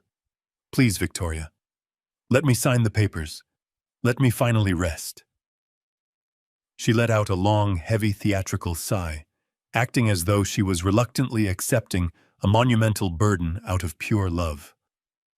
"If this is what you truly need to find peace, Harrison, I will do it. I will carry this weight for you. But we should handle the final paperwork quietly. If we do this at the main corporate office, the financial press will catch wind of the massive transfer and the paparazzi will swarm us. I want to protect your privacy. Let us meet at my charity foundation office tomorrow evening, after all the staff have gone home. Just you, me, and the legal documents. It will be peaceful and completely private." I nodded meekly, offering her a fragile, grateful smile. "Thank you, Victoria. Tomorrow evening is perfect." She kissed me again, her lips feeling like dry ice, and walked back to her seat to finish her wine. She was celebrating her ultimate victory. She fully believed I was walking willingly into the slaughterhouse. The next afternoon, the sky over Chicago was a heavy, suffocating blanket of gray clouds threatening a violent storm. I drove my car to a deserted parking garage on the industrial outskirts of the city. Rex Carter was waiting for me in the deep shadows of the concrete structure, standing beside a black, unmarked tactical van. We did not exchange any spoken greetings. We both knew the severe gravity of the next few hours. Rex opened the back doors of the van and motioned for me to step inside. He reached into an equipment bag and pulled out a customized, extremely lightweight Kevlar vest. It was specifically designed to remain completely invisible underneath my tailored suit jacket, yet dense enough to stop bullets. I silently strapped the ballistic armor tightly across my chest. Next, Rex handed me a heavy brushed steel wristwatch. The internal mechanism had been entirely replaced with a localized signal jammer. I silently fastened the cool metal clasp around my left wrist, preparing for a brutal war. It was finally time. The drive to the Charity Foundation headquarters was a blur of rain-slicked streets and flashing traffic lights. The heavy gray clouds that had been threatening the city all afternoon finally broke, unleashing a torrential downpour that pounded against the windshield of my car. The rhythmic slapping of the wiper blades was the only sound inside the cabin. I kept my hands steady on the steering wheel, feeling the dense weight of the hidden Kevlar vest pressing against my ribs and the cool metal of the signal jammer secured tightly around my left wrist. I pulled into the private underground parking garage of the foundation. The lot was completely abandoned. The regular office staff had been dismissed hours ago, deliberately cleared out by Victoria to ensure absolute, uncontested privacy for her final lethal financial transaction. I parked my vehicle, took one last deep breath to steady my racing heart, and stepped out into the damp, echoing concrete cavern. I walked toward the private executive elevator, forcing my shoulders to slump, allowing my steps to shorten into the fragile, hesitant shuffle of a broken, grieving old man. The elevator doors slid open with a soft chime, and I stepped inside, pressing the button for the top floor. The ascent felt like a slow, agonizing descent into a crypt. The doors parted, revealing the dimly lit, perfectly manicured reception area of the foundation. The plush carpets absorbed the sound of my footsteps as I moved down the long, empty corridor toward Victoria's private executive suite. The silence in the building was absolute, but beneath that silence I could feel a dark, suffocating energy radiating from the walls. I knew exactly what was waiting for me. I reached the heavy oak double doors of her office and pushed them open. The room was bathed in the warm golden glow of designer desk lamps intentionally crafted to look inviting and safe. Victoria was seated behind her massive glass desk wearing a tailored black dress that projected mourning and professional elegance. Standing directly behind her, cloaked in the deep shadows of the corner, was Mateo Vargas. He wore a dark suit, his massive arms crossed over his chest, his eyes fixed on me with the cold, dead stare of an apex predator. I stepped over the threshold into the room. Vargas moved immediately. He stepped away from the wall, walked behind me with terrifying silent speed, and grabbed the brass handles of the heavy oak doors. He pulled them shut. The sharp, heavy click of the deadbolt sliding into place echoed through the quiet room like a gunshot. The trap was officially sprung. I stood in the center of the room looking around with wide, perfectly manufactured confusion. I allowed my hands to tremble slightly as I clutched the lapels of my suit jacket. Victoria stood up and walked around the glass desk, her face arranged in an expression of profound, angelic sympathy. She reached out and took my shaking hands in hers, her touch feeling like absolute poison against my skin. "Harrison, my darling," she murmured, her voice soft and soothing. "You made it through the storm. I am so incredibly proud of you for taking this brave step today. I know how agonizing this must be for you, but you are doing the right thing for Maya's legacy." I nodded weakly, letting a single ragged breath escape my lips. "I just want it to be over, Victoria," I whispered, staring down at the floor. "I just want to find some peace." She guided me gently toward the plush leather chair positioned directly in front of her desk. "Sit down," she urged softly. "Everything is completely prepared." I sank heavily into the chair, letting out a long, exhausted sigh. I glanced nervously at Vargas, who had returned to his position in the shadowy corner of the room. His thick hand was resting casually just above his hip, deliberately close to the bulge of a holstered weapon concealed beneath his suit jacket. Victoria returned to her seat and gracefully slid a massive, intimidating stack of legal documents across the smooth glass surface of the desk. The pages were perfectly aligned, filled with dense, impenetrable corporate legalese designed to transfer the entire $80 million Elysium Trust into her absolute uncontested control. Placed meticulously on top of the signature line was a heavy silver-capped Mont Blanc pen. It was the exact same pen I had seen sitting on her desk the day I discovered the hidden switch for the bookshelf. The sight of it made the blood roar in my ears. I slowly reached out and picked up the silver pen, feeling its cold, heavy weight in my palm. My fingers hovered over the signature line. Victoria leaned forward, her dark eyes completely locked onto the tip of the pen, her breath catching slightly in her throat. The raw, unfiltered greed in her gaze was absolutely terrifying. She was literally tasting the money. I lowered the pen, touching the silver tip to the thick white paper, and then I abruptly stopped.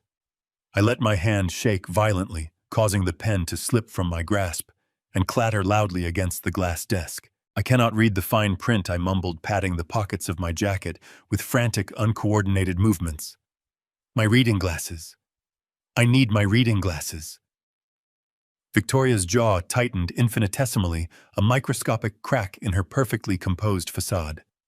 "Of course, darling," she said. Her voice strained with carefully suppressed impatience. "Take your time." I pulled my silver-framed glasses from my breast pocket, fumbled with the hinges for a few agonizing seconds, and slowly slid them onto my face. I picked up the heavy documents, brought them close to my eyes, and began to read. I did not skim the paragraphs. I read every single line with excruciating, deliberate slowness. I was counting the seconds in my head, calculating the exact amount of time Rex and his elite tactical team needed to scale the exterior walls of the building in the driving rain. I knew they were currently maneuvering across the slick, treacherous roof, securing their silent, repelling lines directly above the massive architectural skylight that dominated the ceiling of Victoria's office. I had to keep the absolute focus of the two monsters in front of me entirely directed at the desk, completely away from the glass ceiling above us. "Victoria, what exactly does subsection 4 paragraph B mean?" I asked, pointing a trembling finger at the middle of the third page. "It says the designated charitable executor assumes total discretionary allocation privileges. Does that mean the board of directors has to vote on how Maya's money is spent?" Victoria let out a slow, measured breath, forcing a tight smile onto her face. "No, Harrison," she explained softly. "It means I have the sole authority to allocate the funds instantly, without waiting for bureaucratic board approvals. It allows us to help children in need immediately, just as Maya would have wanted." I nodded slowly, turning to the next page, letting the silence stretch out until it became physically painful. "And what about the international tax liabilities regarding the offshore accounts?" I mumbled, squinting at a dense block of text. "My accountants usually handle these specific offshore transfers. Are you absolutely certain this phrasing protects the principal capital from federal tax penalties?" Behind me, I heard the distinct heavy sound of leather creaking. Vargas was shifting his weight from one foot to the other. His patience was rapidly evaporating. Victoria looked up at Vargas, shooting him a sharp warning glare before turning her sweet, poisonous smile back to me. "My legal team has reviewed every single syllable, darling," she promised, her voice dropping into a patronizing, soothing cadence. "The capital is completely protected from federal taxes. You do not need to worry about any of these mundane corporate details. That is exactly why you are signing the proxy. You are giving me the burden so you can finally rest. Please, Harrison, just sign the final page." I ignored her plea, turning to the 5th page of the massive contract. I traced the text with my index finger, muttering under my breath, as if I were struggling to comprehend the complex legal terminology. I started rambling about Maya. I talked about her childhood, about the summer we spent in Montana, deliberately weaving nonsensical, nostalgic memories into my questions about the contract. I asked Victoria if she remembered the color of Maya's favorite bicycle, tying the ridiculous question to the funding of a proposed youth program in the documents. I was purposefully playing the deeply confused, utterly broken senior citizen drowning in a sea of grief and dementia. The atmosphere inside the locked office was becoming incredibly toxic. The air felt thick and heavy with suppressed violence. Vargas let out a low, aggressive growl from the dark corner of the room. "We do not have all night for a trip down memory lane, old man," he barked, his heavy cartel accent bleeding through his polished corporate disguise. "Just sign the damn papers so we can all go home."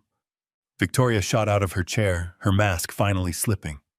"Mateo, that is enough," she snapped, her voice cracking like a whip. "Have some respect for my husband." I looked up at Vargas, widening my eyes in perfect feigned terror, shrinking back into the plush leather chair. "I am sorry," I whispered, my voice trembling violently. "I am just trying to make sure I do the right thing for my little girl. I know she would want everything to be absolutely perfect." Vargas took 2 heavy, intimidating steps toward the glass desk, his hand coming to rest menacingly on the exposed grip of his holstered pistol. He was done playing games. I dropped my gaze back to the documents, gripping the silver Montblanc pen with sweating fingers. My internal clock was screaming. Rex needed exactly 90 seconds to position his tactical team above the skylight and arm the localized electromagnetic pulse generator. I had dragged the agonizing charade out for exactly 85 seconds. The crushing pressure in the room was reaching an absolute breaking point. I could practically feel the silent, lethal presence of the ex-SEAL operators hovering just inches above the rain-slicked glass ceiling over our heads. Victoria was standing over me now, her perfectly manicured fingernails digging painfully into the soft leather of my chair, completely oblivious to the impending tactical strike. "Sign the paper." "Harrison," she commanded, her voice dropping its sweet pretense, revealing the cold, sociopathic monster lurking underneath. I raised the heavy silver pen, pressed the metallic tip firmly against the black ink of the signature line, and waited for the hidden signal jammer on my wrist to silently vibrate. The heavy silver pen remained perfectly still against the pristine white paper. A small dark ink stain began to bleed into the thick parchment, marking the exact second my entire world shifted.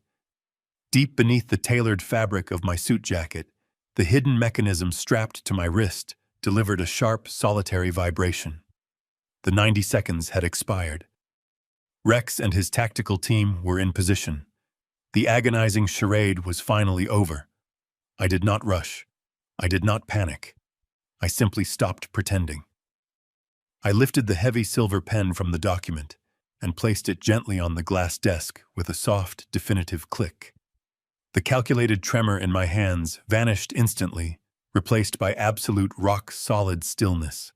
I let my hunched shoulders drop, rolling my neck slightly as I straightened my spine. The frail, utterly broken widower completely evaporated from the room. I leaned back into the plush leather chair, crossing my legs with the casual, dominant authority of a man who had spent 4 decades crushing corporate rivals and building an empire. I looked up. I did not look at the dangerous cartel killer hovering in the shadows. I locked my eyes directly onto Victoria. The sweet, patronizing sympathy in her gaze faltered for a fraction of a second, replaced by a flicker of genuine confusion. She opened her mouth to speak, but I quickly cut her off right there. "I am not signing anything until I see my beautiful daughter, Victoria." My voice was no longer the fragile, trembling whisper of a defeated old man. It was a cold, resonant command forged in the fires of absolute certainty and righteous fury. The words echoed off the soundproof walls of the executive suite, shattering the suffocating tension with the force of a physical blow. The entire room seemed to instantly freeze. The temperature plummeted. The silence that followed was not the quiet anticipation of a business deal closing. It was the deafening silence of a trap being abruptly turned inside out. Victoria froze her hands, hovering awkwardly over the scattered legal documents. The confusion in her dark eyes rapidly mutated. I watched as the sweet, philanthropic mask she had worn for 8 agonizing months completely dissolved. The angelic warmth drained from her face, leaving behind a harsh, angular landscape of pure, unadulterated malice. Her eyes, usually so vibrant and expressive, turned completely dead. They were the flat, empty eyes of a shark, calculating the precise moment to strike its prey. Behind me, the shadows violently shifted. The heavy rustle of a tailored suit jacket was followed by the sharp, terrifying metallic slide of a weapon being drawn. Mateo Vargas moved with the lethal speed of a seasoned executioner. He stepped out of the dark corner, closing the distance between us in 2 massive strides. I did not flinch as the cold, extended barrel of a suppressed semi-automatic pistol pressed firmly against the center of my forehead. The heavy steel of the silencer dug into my skin, a stark reminder of the lethal reality I had willingly walked into. "You are making a very serious mistake, old man," Vargas growled, his voice, a low, vibrating menace that resonated in my chest. "You are going to pick up that pen, you are going to sign those papers, and you are going to do it right now." I kept my eyes locked on Victoria, completely ignoring the cartel enforcer pressing a loaded gun to my skull. "You have always been terribly predictable, Victoria," I said, my tone dripping with aristocratic disdain. "You thought you could break me with grief. You thought you could sedate me into compliance. You actually believed you were the smartest person in the room. But you made a critical error. You forgot who built the fortune you are so desperate to steal. You forgot who I truly am." Victoria let out a sharp, humorless laugh. It was a dry, scraping sound completely devoid of joy. She slowly lowered her hands to the glass desk, resting her fingertips delicately near the edge of her glowing digital tablet. "You are incredibly foolish, Harrison," she replied, her voice dropping its melodic cadence and adopting a flat, sociopathic rhythm. "I do not know how you managed to snap out of your medicated fog, and frankly, I do not care. You are sitting in my office. You are surrounded by soundproof walls. My associate has a suppressed weapon aimed directly at your brain. You have absolutely no leverage here. You will sign the proxy, or Mateo will paint my expensive carpet with your blood, and I will forge your signature myself." I smiled.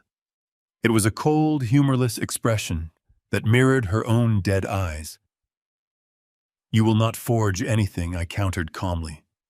"Because if I do not walk out of this building alive, my primary legal team has explicit written instructions to automatically liquidate the Elysium Trust and donate every single penny to federal cancer research. The money will be permanently locked in a charitable escrow account within 10 minutes of my death. You will get nothing, and your cartel friends down south will hold you entirely responsible for their missing capital." Victoria stared at me, her mind rapidly processing the tactical shift. She knew I was not bluffing. She knew I had the corporate infrastructure to execute that exact contingency plan. She slowly moved her hand away from the legal documents and reached for a heavy decorative brass pen holder sitting near her computer monitor. I had assumed it was merely an expensive paperweight. I was wrong. "I do not have time for your pathetic corporate chess games, Harrison," she stated coldly. "You want to see your daughter fine. I will show you exactly what is at stake." Victoria grasped the base of the brass penholder and twisted it sharply to the right. A heavy mechanical clunk echoed from the far wall of the office, vibrating through the floorboards. The massive floor-to-ceiling mahogany bookshelf, loaded with heavy legal volumes and decorative artifacts, groaned loudly. I watched in grim fascination as the entire structure smoothly unlatched from the wall and began to slide backward on a set of hidden industrial tracks. The bookshelf parted like a heavy theater curtain, revealing the dark, terrifying secret Victoria had concealed behind it. The hidden panic room was suddenly exposed to the warm light of the executive suite. The air inside the hidden chamber was visibly colder, spilling out into the office like a freezing fog. The stark, blinding white walls of the soundproof cell were illuminated by the harsh fluorescent bulbs mounted securely in the reinforced ceiling. And there, sitting on the thin, stained mattress, was Maya. My breath caught painfully in my throat. Seeing her through the digital screen of a stolen surveillance feed was agonizing, but seeing her in person, breathing the same air, was a profound physical shock. She looked incredibly fragile. Her clothes were loose and unwashed. Her beautiful face was pale, drawn tight with severe malnutrition and relentless psychological terror. The heavy steel chain securing her ankle to the floor clanked loudly. She slowly raised her hands against the painfully bright light, trembling violently. My heart shattered into a million jagged pieces at the sight of her. Maya, my brilliant, vibrant daughter, had been reduced to a fragile ghost, chained like an animal, in a freezing, sterile box right beneath my feet. A strangled, agonizing sob ripped from my throat. I surged forward, every instinct in my body screaming to tear the heavy steel door off its hinges and crush the life out of the people who put her there. But Vargas was infinitely faster. He rammed the heavy steel suppressor of his pistol hard against the bridge of my nose, snapping my head back and forcing me violently down into the leather chair. The cold metal left a stinging bruise across my skin. "Stay exactly where you are, old man," Vargas warned, his voice low and vibrating with absolute lethal intent. "One twitch, one sudden breath, and I will scramble your brains across this expensive mahogany desk." Victoria walked slowly around the desk, her high heels clicking rhythmically against the polished hardwood floor. She moved with the predatory grace of a spider, trapping a fly in its web. She stood directly between me and the open vault door, completely blocking my view of my weeping daughter. A chilling, triumphant smile stretched across her face, completely devoid of any human empathy. She had finally dropped the heavy, exhausting mask of the grieving, supportive wife. The woman standing in front of me was a hollow, calculating monster, fueled entirely by sociopathic greed and pure survival instinct. "You really thought you understood this game, Harrison?" sneered, her voice echoing with a dark, melodic cruelty. "You thought I was just another greedy socialite looking for a comfortable retirement fund. You thought I married you because I wanted a massive mansion and a platinum credit card. You have always been so incredibly arrogant, so completely blind to the reality of the world operating right outside your pathetic corporate bubble." She leaned over the desk, resting her hands flat against the glass, bringing her face uncomfortably close to mine. "I did not target you for your wealth, Harrison. I targeted you out of absolute terrifying necessity. 5 years ago, I made a catastrophic error in judgment. I invested heavily in a shadow development project operating out of Sinaloa. I borrowed $50 million from the exact people Mateo represents. When the federal authorities raided the compound and seized the assets, my cartel investors did not write it off as a business loss. They demanded their principal capital back, along with an astronomical premium. They gave me an ultimatum: find the money, or they would methodically dismantle me piece by piece. I stared at her, feeling the cold, sickening truth washing over me. "You were always a stepping stone, Harrison," she whispered, her dark eyes flashing with malicious delight. "You were nothing more than a convenient, highly liquid asset waiting to be harvested." The sheer magnitude of her deception was suffocating. I struggled to process the timeline she was laying out. 5 years ago, my first wife, Eleanor, was still alive. Eleanor had been healthy, vibrant, and fiercely protective of our family assets. She never would have allowed Victoria to get close to me. My mind violently connected the missing pieces. I looked up at Victoria, a horrifying realization freezing the blood in my veins. Eleanor did not die of a sudden neurological failure, I choked out, my voice trembling with raw, unfiltered horror. Victoria tilted her head back and let out a bright, genuine laugh. It was the most disturbing sound I had ever heard. "It took you this long to figure it out," she mocked, shaking her head in theatrical disappointment. "Your brilliant doctors were completely baffled. They called it a rapid, aggressive autoimmune degeneration.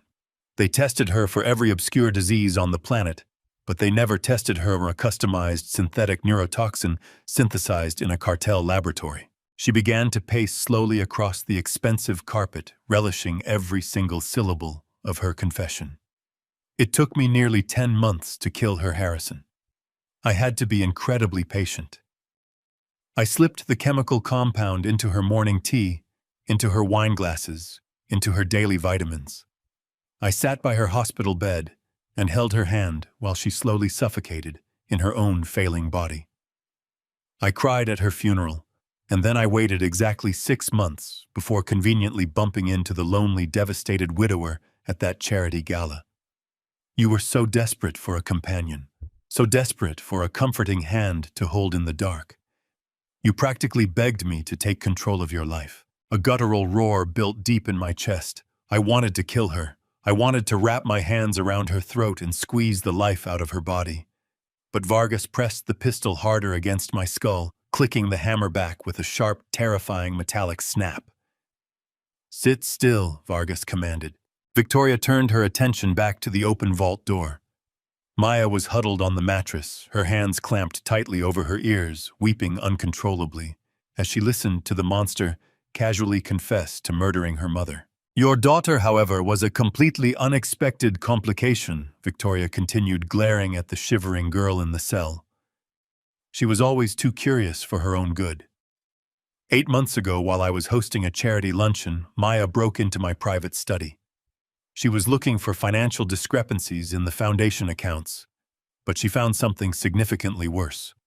She found the encrypted digital receipts for the chemical compounds I purchased from cartel associates. She printed them out. She was packing her bags to go directly to the federal authorities. Victoria walked into the freezing panic room. Maya scrambled backward, pressing her thin shoulders against the stark white wall, her eyes wide with absolute terror. Victoria reached down, grabbed my daughter by her tangled hair, and violently dragged her forward. Maya let out a sharp, agonizing shriek, struggling weakly against the iron grip. "I could not just kill her," Victoria explained, dragging Maya toward a heavy steel pedestal mounted near the vault entrance.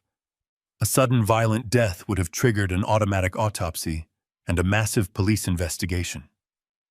So I fabricated the tragic drug relapse narrative. I paid off a corrupt private clinic to verify her fictional medical records. I locked her in this box and told you she ran away. I let your own paternal guilt completely paralyze your judgment while I systematically drained your accounts." Victoria forced Maya down onto her knees in front of the steel pedestal. A sleek black biometric scanner was embedded in the center of the metal console. "The Elysium Trust is heavily fortified," Harrison Victoria stated, her voice returning to its cold, sociopathic rhythm. "The primary security protocol requires dual authentication. It requires your absolute legal proxy, which you are going to sign right now, and it requires the direct biological confirmation of the primary beneficiary." She violently pushed her trembling right hand onto the biometric scanner. The console immediately chimed twice. "Now sign the final release, or Damien puts a bullet in your head," and I gassed the girl. The metallic click of the pistol hammer locking into place echoed in the freezing air spilling from the open vault. Mateo Vargas stood completely still, his dark eyes devoid of any human hesitation. The heavy steel suppressor rested flush against the skin of my forehead. I could feel the cold, unforgiving circle of the muzzle pressing directly into bone. Most men would have broken right there. Most men would have grabbed the heavy silver pen, dropped to their knees, and surrendered their entire corporate empire just to buy one more breath. But I was no longer an ordinary man. I was a father who had already walked through the darkest, most agonizing valleys of grief, and I had returned with a heart forged of absolute iron. I did not look at the gun. I did not look at the heavily armed cartel enforcer holding it. I looked straight past them both, focusing my entire existence on the fragile, shivering girl, kneeling on the cold floor of the panic room. Maya was staring back at me. Her wide, terrified eyes were silently begging me to save her, but beneath the absolute terror, I saw the flickering, unbreakable ember of my daughter. I saw the brilliant, resilient young woman who had bravely tried to expose a murderer. I held her gaze, refusing to let the panic bleed into my expression. I needed to silently communicate to her that the endless nightmare was finally coming to an end. I softened my eyes, sending a silent, unconditional wave of love and absolute reassurance across the room. I held my posture perfectly rigid, conveying a quiet, indestructible strength. I watched the frantic, shallow rhythm of her breathing begin to marginally slow. She saw the subtle shift in me. She saw the corporate titan who had ruthlessly conquered every adversary he had ever faced, not the weeping, defeated ghost Victoria had paraded around the estate for the past 8 months. I slowly turned my attention back to the monster standing near the biometric scanner. Victoria was breathing heavily, her chest rising and falling with predatory anticipation. She fully expected me to crumble. She expected me to sob and beg for my daughter's life. Instead, I leaned back against the plush leather of the chair, folding my hands casually in my lap, completely ignoring the loaded weapon aimed squarely at my skull. "You actually believe this is going to work, Victoria?" I asked. My voice was incredibly calm, resonating with a deep, authoritative cadence that seemed to catch her entirely off guard. "You truly believe you can wire $80 million into untraceable offshore cartel accounts, murder an esteemed corporate executive and his daughter in a downtown charity office, and simply walk away, scot-free, to enjoy your spoils? Sign the paper, Harrison," she commanded, her voice rising in pitch, the polished aristocratic veneer beginning to show severe fractures. I shook my head slowly, adopting a look of profound, mocking pity. "Your accounting was always incredibly sloppy, Victoria. It was the very first thing I noticed when we married.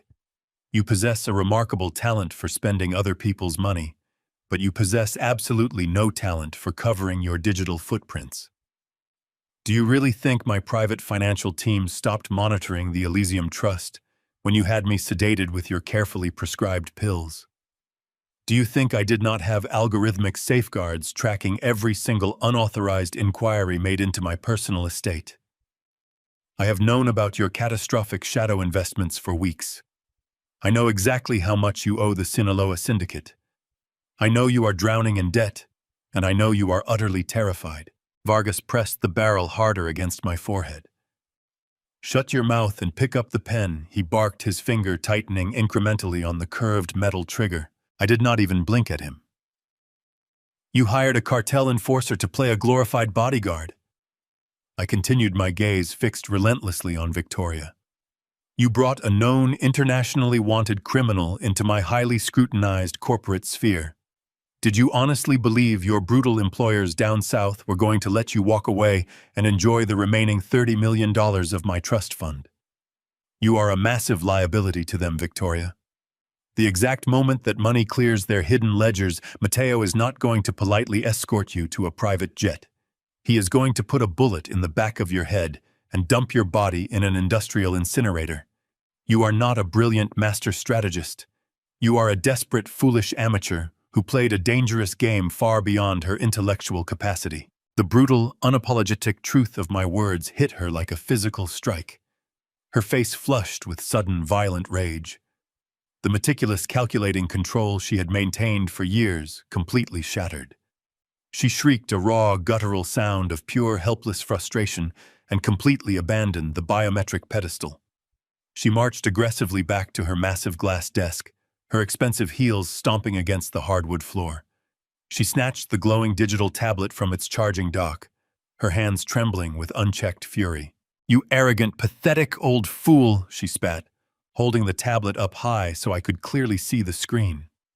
The application interface was glowing brightly in the dim atmospheric light of the office.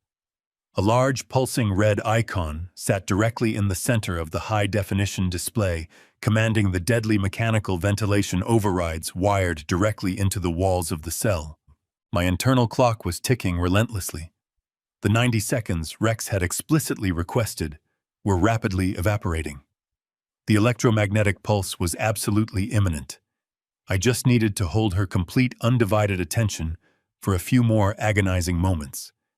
I needed to ensure she did not press that screen until the military-grade pulse permanently severed the digital connection.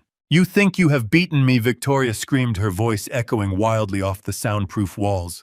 "You think your brilliant corporate safeguards mean anything in this locked room. I have the ultimate authority right here in my hand. I control who breathes and who suffocates. I spent a year orchestrating this exact moment. I slowly poisoned your first wife. I locked your precious daughter in a frozen cage. I broke your mind until you were crying and begging me to take your money. And now you sit there looking down the barrel of a gun, trying to lecture me on strategy." I remained entirely impassive, my face a mask of cold, unyielding stone. "You are stalling, Victoria," I taunted softly. You are stalling because you know I am absolutely right. You know the cartel is going to execute you the moment you outlive your usefulness." She let out another furious shriek, her composure entirely gone. She raised the tablet higher, her thumb hovering mere millimeters over the pulsing red execution command. Mateo cocked the hammer she ordered, her voice completely unhinged. Vargas manually pulled the slide of the heavy pistol back a fraction of an inch, ensuring a deadly round was perfectly chambered and ready to fire. The metallic scraping sound was deafening in the enclosed space. He shifted his athletic stance, bracing himself to absorb the imminent recoil. "I have had enough of your arrogant corporate lectures," Victoria yelled, stepping quickly around the desk so she was standing directly beside the cartel enforcer. She pointed the glowing tablet toward me, her thumb shaking violently over the smooth glass screen. "You have exactly 10 seconds to pick up that silver pen and sign the final release." My internal countdown reached the final 5 seconds. 5. 10 seconds. Harrison. Victoria screamed, her beautiful face contorted into a terrifying mask of absolute desperate madness. "Sign it right now." 4. I looked directly past the lethal gun, past the glowing digital tablet, and held my beautiful daughter's terrified gaze one last time. 9. Victoria shouted, her voice completely cracking. 8. 7. 3. I slowly lowered my hands from my lap, pressing my palms flat against the soft leather armrests of the chair, preparing my muscles for the violent, explosive shift in gravity. 6. 5. If you do not sign that paper, I will press this button and I will watch the girl suffocate, she threatened, her thumb grazing the very edge of the deadly red icon. 2. I took a deep, steadying breath, pulling the cool, conditioned air deep into my lungs. "Sign it," she commanded one final time, her voice reaching a hysterical, frantic pitch. 1, 0. "I think I will pass," I said, my voice cutting through the thick, toxic air of the executive office like a freshly sharpened blade. I did not blink. I did not move my head away from the cold steel of the heavy suppressor pressed firmly against my skin. Instead, I calmly shifted my left hand from the armrest of the plush leather chair and brought my thumb to rest against the edge of my brushed steel wristwatch. I looked directly into Victoria's eyes, watching the absolute certainty of her impending victory radiate from her beautiful, monstrous face. She fully believed she had won. She fully believed my spirit was broken and my daughter was about to die. I pressed the hidden button on the side of the metal casing. The mechanical click was entirely silent, swallowed by the heavy tension of the room, but the reaction was instantaneous and apocalyptic. The localized electromagnetic pulse detonated. There was no massive fireball, no deafening explosion, no concussive shockwave to throw us across the room. Instead, it was an invisible, catastrophic wave of highly concentrated energy that instantly ripped the life out of every single microchip within a 50-foot radius. The resulting death of the electronic world was profound and immediate. The warm, golden designer lamps illuminating the office snapped off with a sharp, synchronized crack. The massive computer monitors on the glass desk violently sparked and died, their screens fading to a dull, lifeless gray. The gentle ambient hum of the automated climate control system abruptly stopped, leaving behind a thick, suffocating silence. Even the subtle, barely audible buzz of the digital locks securing the heavy oak doors vanished. The transition from a brightly lit, high-tech executive suite to an absolute pitch-black tomb took less than a fraction of a second. The sudden darkness was completely disorienting, a heavy physical curtain that dropped over my eyes and instantly stole my vision. For a single suspended heartbeat, the room was trapped in a vacuum of total confusion. Then the panic set in. Through the absolute darkness, I heard the frantic, desperate sound of flesh slapping against glass. Victoria was blindly stabbing her fingers against the screen of her tablet. Her breathing had completely lost its controlled sociopathic rhythm, replaced by rapid, shallow gasps of genuine terror. "Nothing is happening," she shrieked, her voice echoing shrilly off the soundproof walls. "The screen is dead. The entire system is completely unresponsive. Mateo, the override, is not working. The panic in her voice was absolute music to my ears. The brilliant, flawlessly executed trap she had spent 8 long months building had just been completely neutralized by a single invisible pulse of energy. She tapped the dead glass harder, the frantic clicking sound serving as a pathetic rhythm to her rapidly unraveling sanity. "Turn the power back on," she commanded the empty darkness, as if her sheer aristocratic will could somehow force the fried microprocessors back to life. Beside me, Mateo Vargas let out a vicious curse in Spanish. The seasoned cartel enforcer instantly realized the gravity of the tactical situation. The sudden localized power failure was not a mere coincidence or a municipal blackout. He knew they were under attack.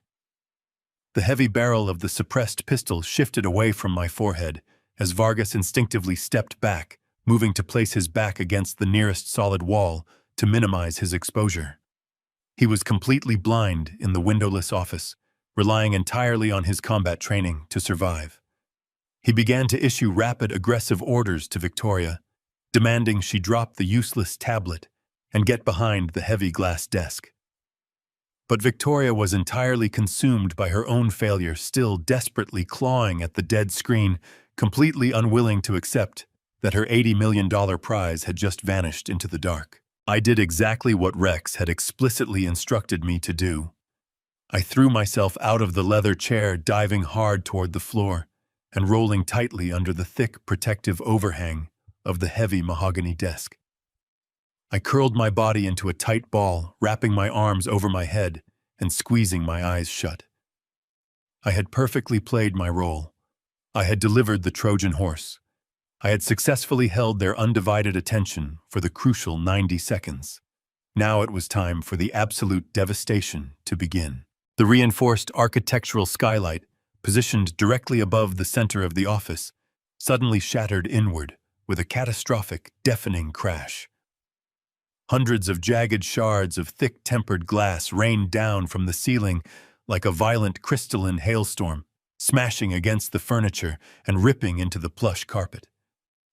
Before the heavy glass had even finished hitting the floor, 3 compact metallic canisters dropped through the open hole in the roof, bouncing harshly against the hardwood. Vargas roared in the darkness, blindly raising his weapon toward the shattered ceiling, desperate to acquire a target. He never even had the chance to pull the trigger. The stun grenades detonated simultaneously. The enclosed soundproof office amplified the explosive force tenfold. A blinding, searing flash of pure white light instantly obliterated the pitch-black darkness burning through my tightly closed eyelids with agonizing intensity. It was brighter than staring directly into the midday sun. A fraction of a second later, the concussive bang hit. It was a massive physical wall of sound that violently hammered against my chest and completely ruptured my sense of balance. Even with my hands clamped tightly over my ears, the noise was absolutely paralyzing. A high-pitched, continuous ringing immediately flooded my head, drowning out the terrified screams of my wife and the heavy thud of the cartel enforcer hitting the floor. The flashbangs were designed to completely overload the sensory processing centers of the human brain, inducing instant crippling vertigo and absolute blindness.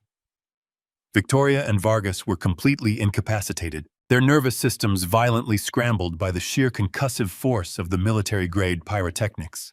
Through the ringing in my ears and the harsh, strobing after-images burning my retinas, I felt the heavy vibrating impact of boots hitting the floorboards. Rex Carter and his elite tactical team dropped through the shattered skylight like heavily armored shadows falling from the sky. They moved with terrifying absolute precision. There was no shouting, no hesitation, no wasted motion. They were a perfectly synchronized machine of pure kinetic violence. In the lingering chaotic haze of the stun grenades, I watched a massive figure clad entirely in black tactical gear step smoothly over the broken glass. He approached the disoriented, reeling cartel enforcer with ruthless efficiency. Vargas was crawling blindly on his hands and knees, desperately trying to locate his dropped weapon. A heavy combat boot swung forward, striking him violently beneath the jaw with a sickening crunch. Vargas collapsed onto the carpet, completely neutralized before he could even process the direction of the brutal strike. Victoria was cowering helplessly against the cold wall, whimpering uncontrollably as two masked operatives swiftly secured her trembling wrists with heavy industrial zip ties. The unprecedented, highly volatile silent breach was perfectly executed without a single casualty, and the absolute uncontested control of the room was finally mine, completely mine. "I think I will pass," I said, my voice completely steady as I lifted my left hand and pressed the hidden button on the side of my brushed steel wristwatch. The mechanical click was entirely silent, swallowed by the heavy tension radiating through the executive suite, but the reaction was instantaneous and absolutely apocalyptic. The localized electromagnetic pulse detonated with devastating precision. There was no massive fireball, no deafening explosion, and no concussive shockwave to throw us violently across the room. Instead, it was an invisible, catastrophic wave of highly concentrated energy that instantly ripped the life out of every single microchip and electronic circuit within a 50-foot radius. The resulting death of the digital world was profound and immediate. The warm golden designer lamps illuminating the office snapped off with a sharp synchronized crack. The massive computer monitors on the glass desk violently sparked and died, their vibrant screens fading to a dull, lifeless gray. The gentle ambient hum of the automated climate control system abruptly stopped, leaving behind a thick, suffocating silence that pressed heavily against my eardrums. Even the subtle, barely audible buzz of the biometric scanner pedestal and the digital locks securing the heavy oak doors completely vanished. The transition from a brightly lit, high-tech corporate fortress to an absolute pitch-black tomb took less than a fraction of a second. The sudden darkness was completely disorienting, a heavy physical curtain that dropped violently over my eyes and instantly stole my vision. The digital execution command Victoria had been holding over my head was entirely neutralized, permanently erasing her leverage and plunging her brilliant, deadly trap into total, irreversible darkness. For a single, suspended heartbeat, the room was trapped in a vacuum of complete sensory deprivation. Then the absolute panic set in. Through the thick, ink-black void, I heard the frantic, desperate sound of human flesh slapping violently against smooth glass. Victoria was completely unequipped to handle the sudden loss of tactical superiority. Her meticulous, perfectly calculated extortion plot had depended entirely on having absolute control over the digital environment, and now that environment was completely dead. She was blindly stabbing her trembling fingers against the unresponsive screen of her tablet, desperately trying to force the lethal command through the fried circuits. Her breathing had completely lost its controlled sociopathic rhythm, replaced by rapid, shallow gasps of genuine, unadulterated terror. "The screen is dead," she shrieked, her voice echoing shrilly off the soundproof walls of the executive suite. "The entire system is completely unresponsive. I press the button, but nothing is happening." The sheer panic in her voice was absolute music to my ears. The brilliant, flawlessly executed trap she had spent 8 long months building had just been neutralized by a single invisible pulse of energy. She tapped the dead glass harder, the frantic, repetitive clicking sound serving as a pathetic rhythm to her rapidly unraveling sanity. She realized with horrifying clarity that she had completely lost her $80 million prize, and worse, she had lost the ability to execute the girl in the cell. "Turn the power back on right now," she commanded the empty darkness, screaming with raw desperation, as if her sheer aristocratic will could somehow force the utterly destroyed microprocessors back to life. But the tablet remained a useless dead piece of glass in her shaking hands.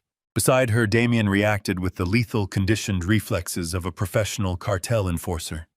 He did not waste precious breath screaming at the darkness like Victoria.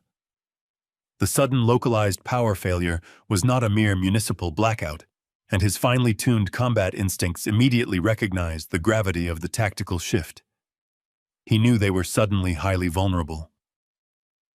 The heavy steel barrel of the suppressed pistol shifted rapidly away from my head, as Damien instinctively stepped backward, moving to place his broad shoulders against the nearest solid wall to minimize his exposure to the pitch-black room.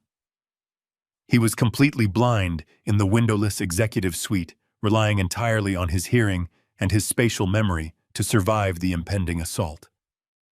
He began to issue rapid aggressive commands to Victoria in harsh whispered Spanish, demanding she drop the useless device and get down behind the heavy mahogany desk. But before Damien could successfully adjust his vision to the profound darkness, and before Victoria could even comprehend the urgent instructions, the reinforced architectural skylight, positioned directly above the center of the office, violently yielded. The massive pane of thick bullet-resistant glass had been quietly scored and prepped by Rex's team during my agonizingly long negotiation. Now it shattered inward with a catastrophic, absolutely deafening crash. Hundreds of jagged, heavy shards of thick, tempered glass rained down from the high ceiling like a violent crystalline hailstorm, smashing brutally against the expensive furniture and ripping deeply into the plush carpet. The sudden, violent destruction of the skylight ripped away the suffocating silence of the room, replacing it with the terrifying sound of falling debris and the heavy rushing wind pouring in from the stormy night sky above us. I did exactly what I had been trained to do in the event of an absolute tactical breach. I threw my body tightly against the metal base of the heavy leather chair, burying my face deeply into my crossed arms and sealing my eyes completely shut. Before the final pieces of heavy glass had even finished hitting the floorboards, 3 compact metallic canisters dropped swiftly through the open hole in the roof, bouncing harshly against the ruined carpet. Damien blindly raised his weapon toward the shattered ceiling, desperately trying to acquire a viable target in the pitch-black space. He never even had the fraction of a second required to pull the trigger. The military-grade stun grenades detonated simultaneously. The enclosed soundproof walls of the executive office amplified the explosive force tenfold. A blinding, searing flash of pure white light instantly obliterated the darkness, burning violently through the blackness with agonizing intensity. It was vastly brighter than staring directly into the core of the midday sun. A microscopic second later, the concussive bang hit. It was a massive physical wall of pure kinetic sound that violently hammered against my chest and completely ruptured my sense of balance. Even with my hands clamped tightly over my ears, the noise was absolutely paralyzing. A high-pitched, continuous ringing immediately flooded my head, entirely drowning out the terrified screams of my wife and the heavy thud of the cartel enforcer hitting the floor. The flashbangs were designed to completely overload the sensory processing centers of the human brain, inducing instant crippling vertigo and absolute total blindness. Victoria and Damien were completely incapacitated, their nervous systems violently scrambled by the sheer concussive force of the pyrotechnics. Through the ringing in my ears and the harsh strobing after-images burning my retinas, I felt the heavy, vibrating impact of boots hitting the floorboards. Rex Carter and his elite tactical team dropped smoothly through the shattered skylight, descending fast on rappelling lines, like heavily armored shadows falling directly from the stormy sky.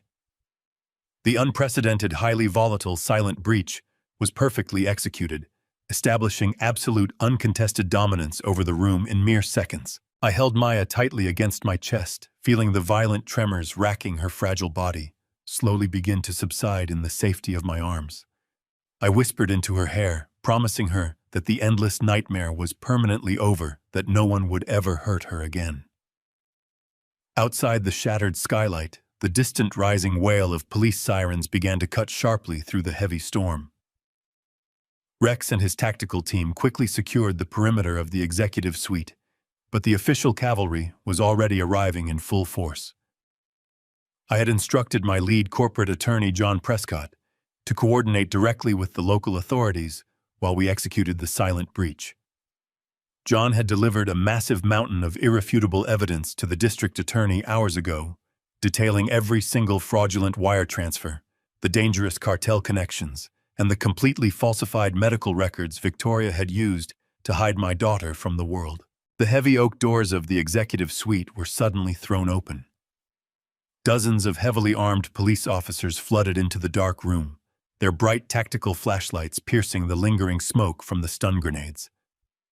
They found Victoria sobbing uncontrollably on the floor, her wrists securely bound with thick zip ties, her carefully constructed empire completely reduced to ash. Damien was hauled roughly to his feet, his shattered arm hanging uselessly at his side, his face a grim mask of silent, defeated agony. As the officers dragged the two criminals out of the ruined office and marched them down the long, opulent corridor, the scene was witnessed by the returning late shift of her own charity staff. The very people Victoria had manipulated and used to build her pristine philanthropic facade watched in stunned absolute silence as their angelic leader was paraded past them in cold steel handcuffs. Her flawless public reputation was instantaneously and permanently obliterated. By the following morning, the federal authorities had completely taken over the investigation. The FBI immediately seized Victoria's frozen offshore accounts and began systematically dismantling the lethal cartel network she had so foolishly entangled herself with. She was facing multiple life sentences in federal prison, entirely isolated and universally despised by the society she had tried to conquer. But I did not care about her impending trial. I did not care about the massive media spectacle that erupted around my family. My entire existence was completely focused on one single vital objective, which was Maya's physical and mental recovery. I immediately liquidated the fraudulent charitable foundation, tearing the Elysium Trust down to its very studs. In its place, I established a genuine, heavily endowed foundation dedicated entirely to rescuing and rehabilitating victims of severe psychological and physical abuse. I made absolutely certain that Victoria's stolen wealth was redirected to heal the exact kind of trauma she had inflicted upon my child.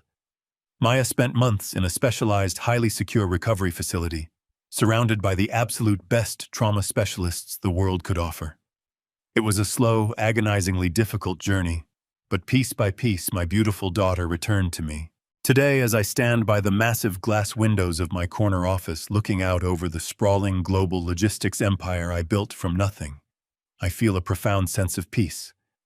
The corporate legacy, the billions of dollars, the vast fleets of ships and planes, none of it truly matters to me anymore. The only legacy that holds any real value is the brilliant, resilient young woman standing right beside me, fully prepared to take the reins when the exact right time finally comes. We have walked through the burning fires of hell together and emerged much stronger, completely united, and entirely ready to conquer whatever the unknown future holds. I look deeply at her beautiful, smiling face and know, with absolute, unshakable certainty, that our enduring and deeply bonded bloodline has successfully survived the very worst of human darkness forever. Sometimes the most dangerous predators do not hide in the dark. They sit across from you at the dinner table disguised as the people you trust. True strength is never just about physical power. It is about the cold, calculating patience required to outsmart those who underestimate you because of your age or grief. Family is not just about the titles we give each other. It is defined by absolute loyalty, action, and truth. Never let your love blind you to glaring red flags, and never underestimate a father's relentless determination to protect his precious flesh bone and beloved blood. If this story resonated with you, please hit the like button and subscribe to our channel right now so you never miss an update. Leave a comment below telling me which city you are watching from today. I read every single comment and truly appreciate your amazing and continued support.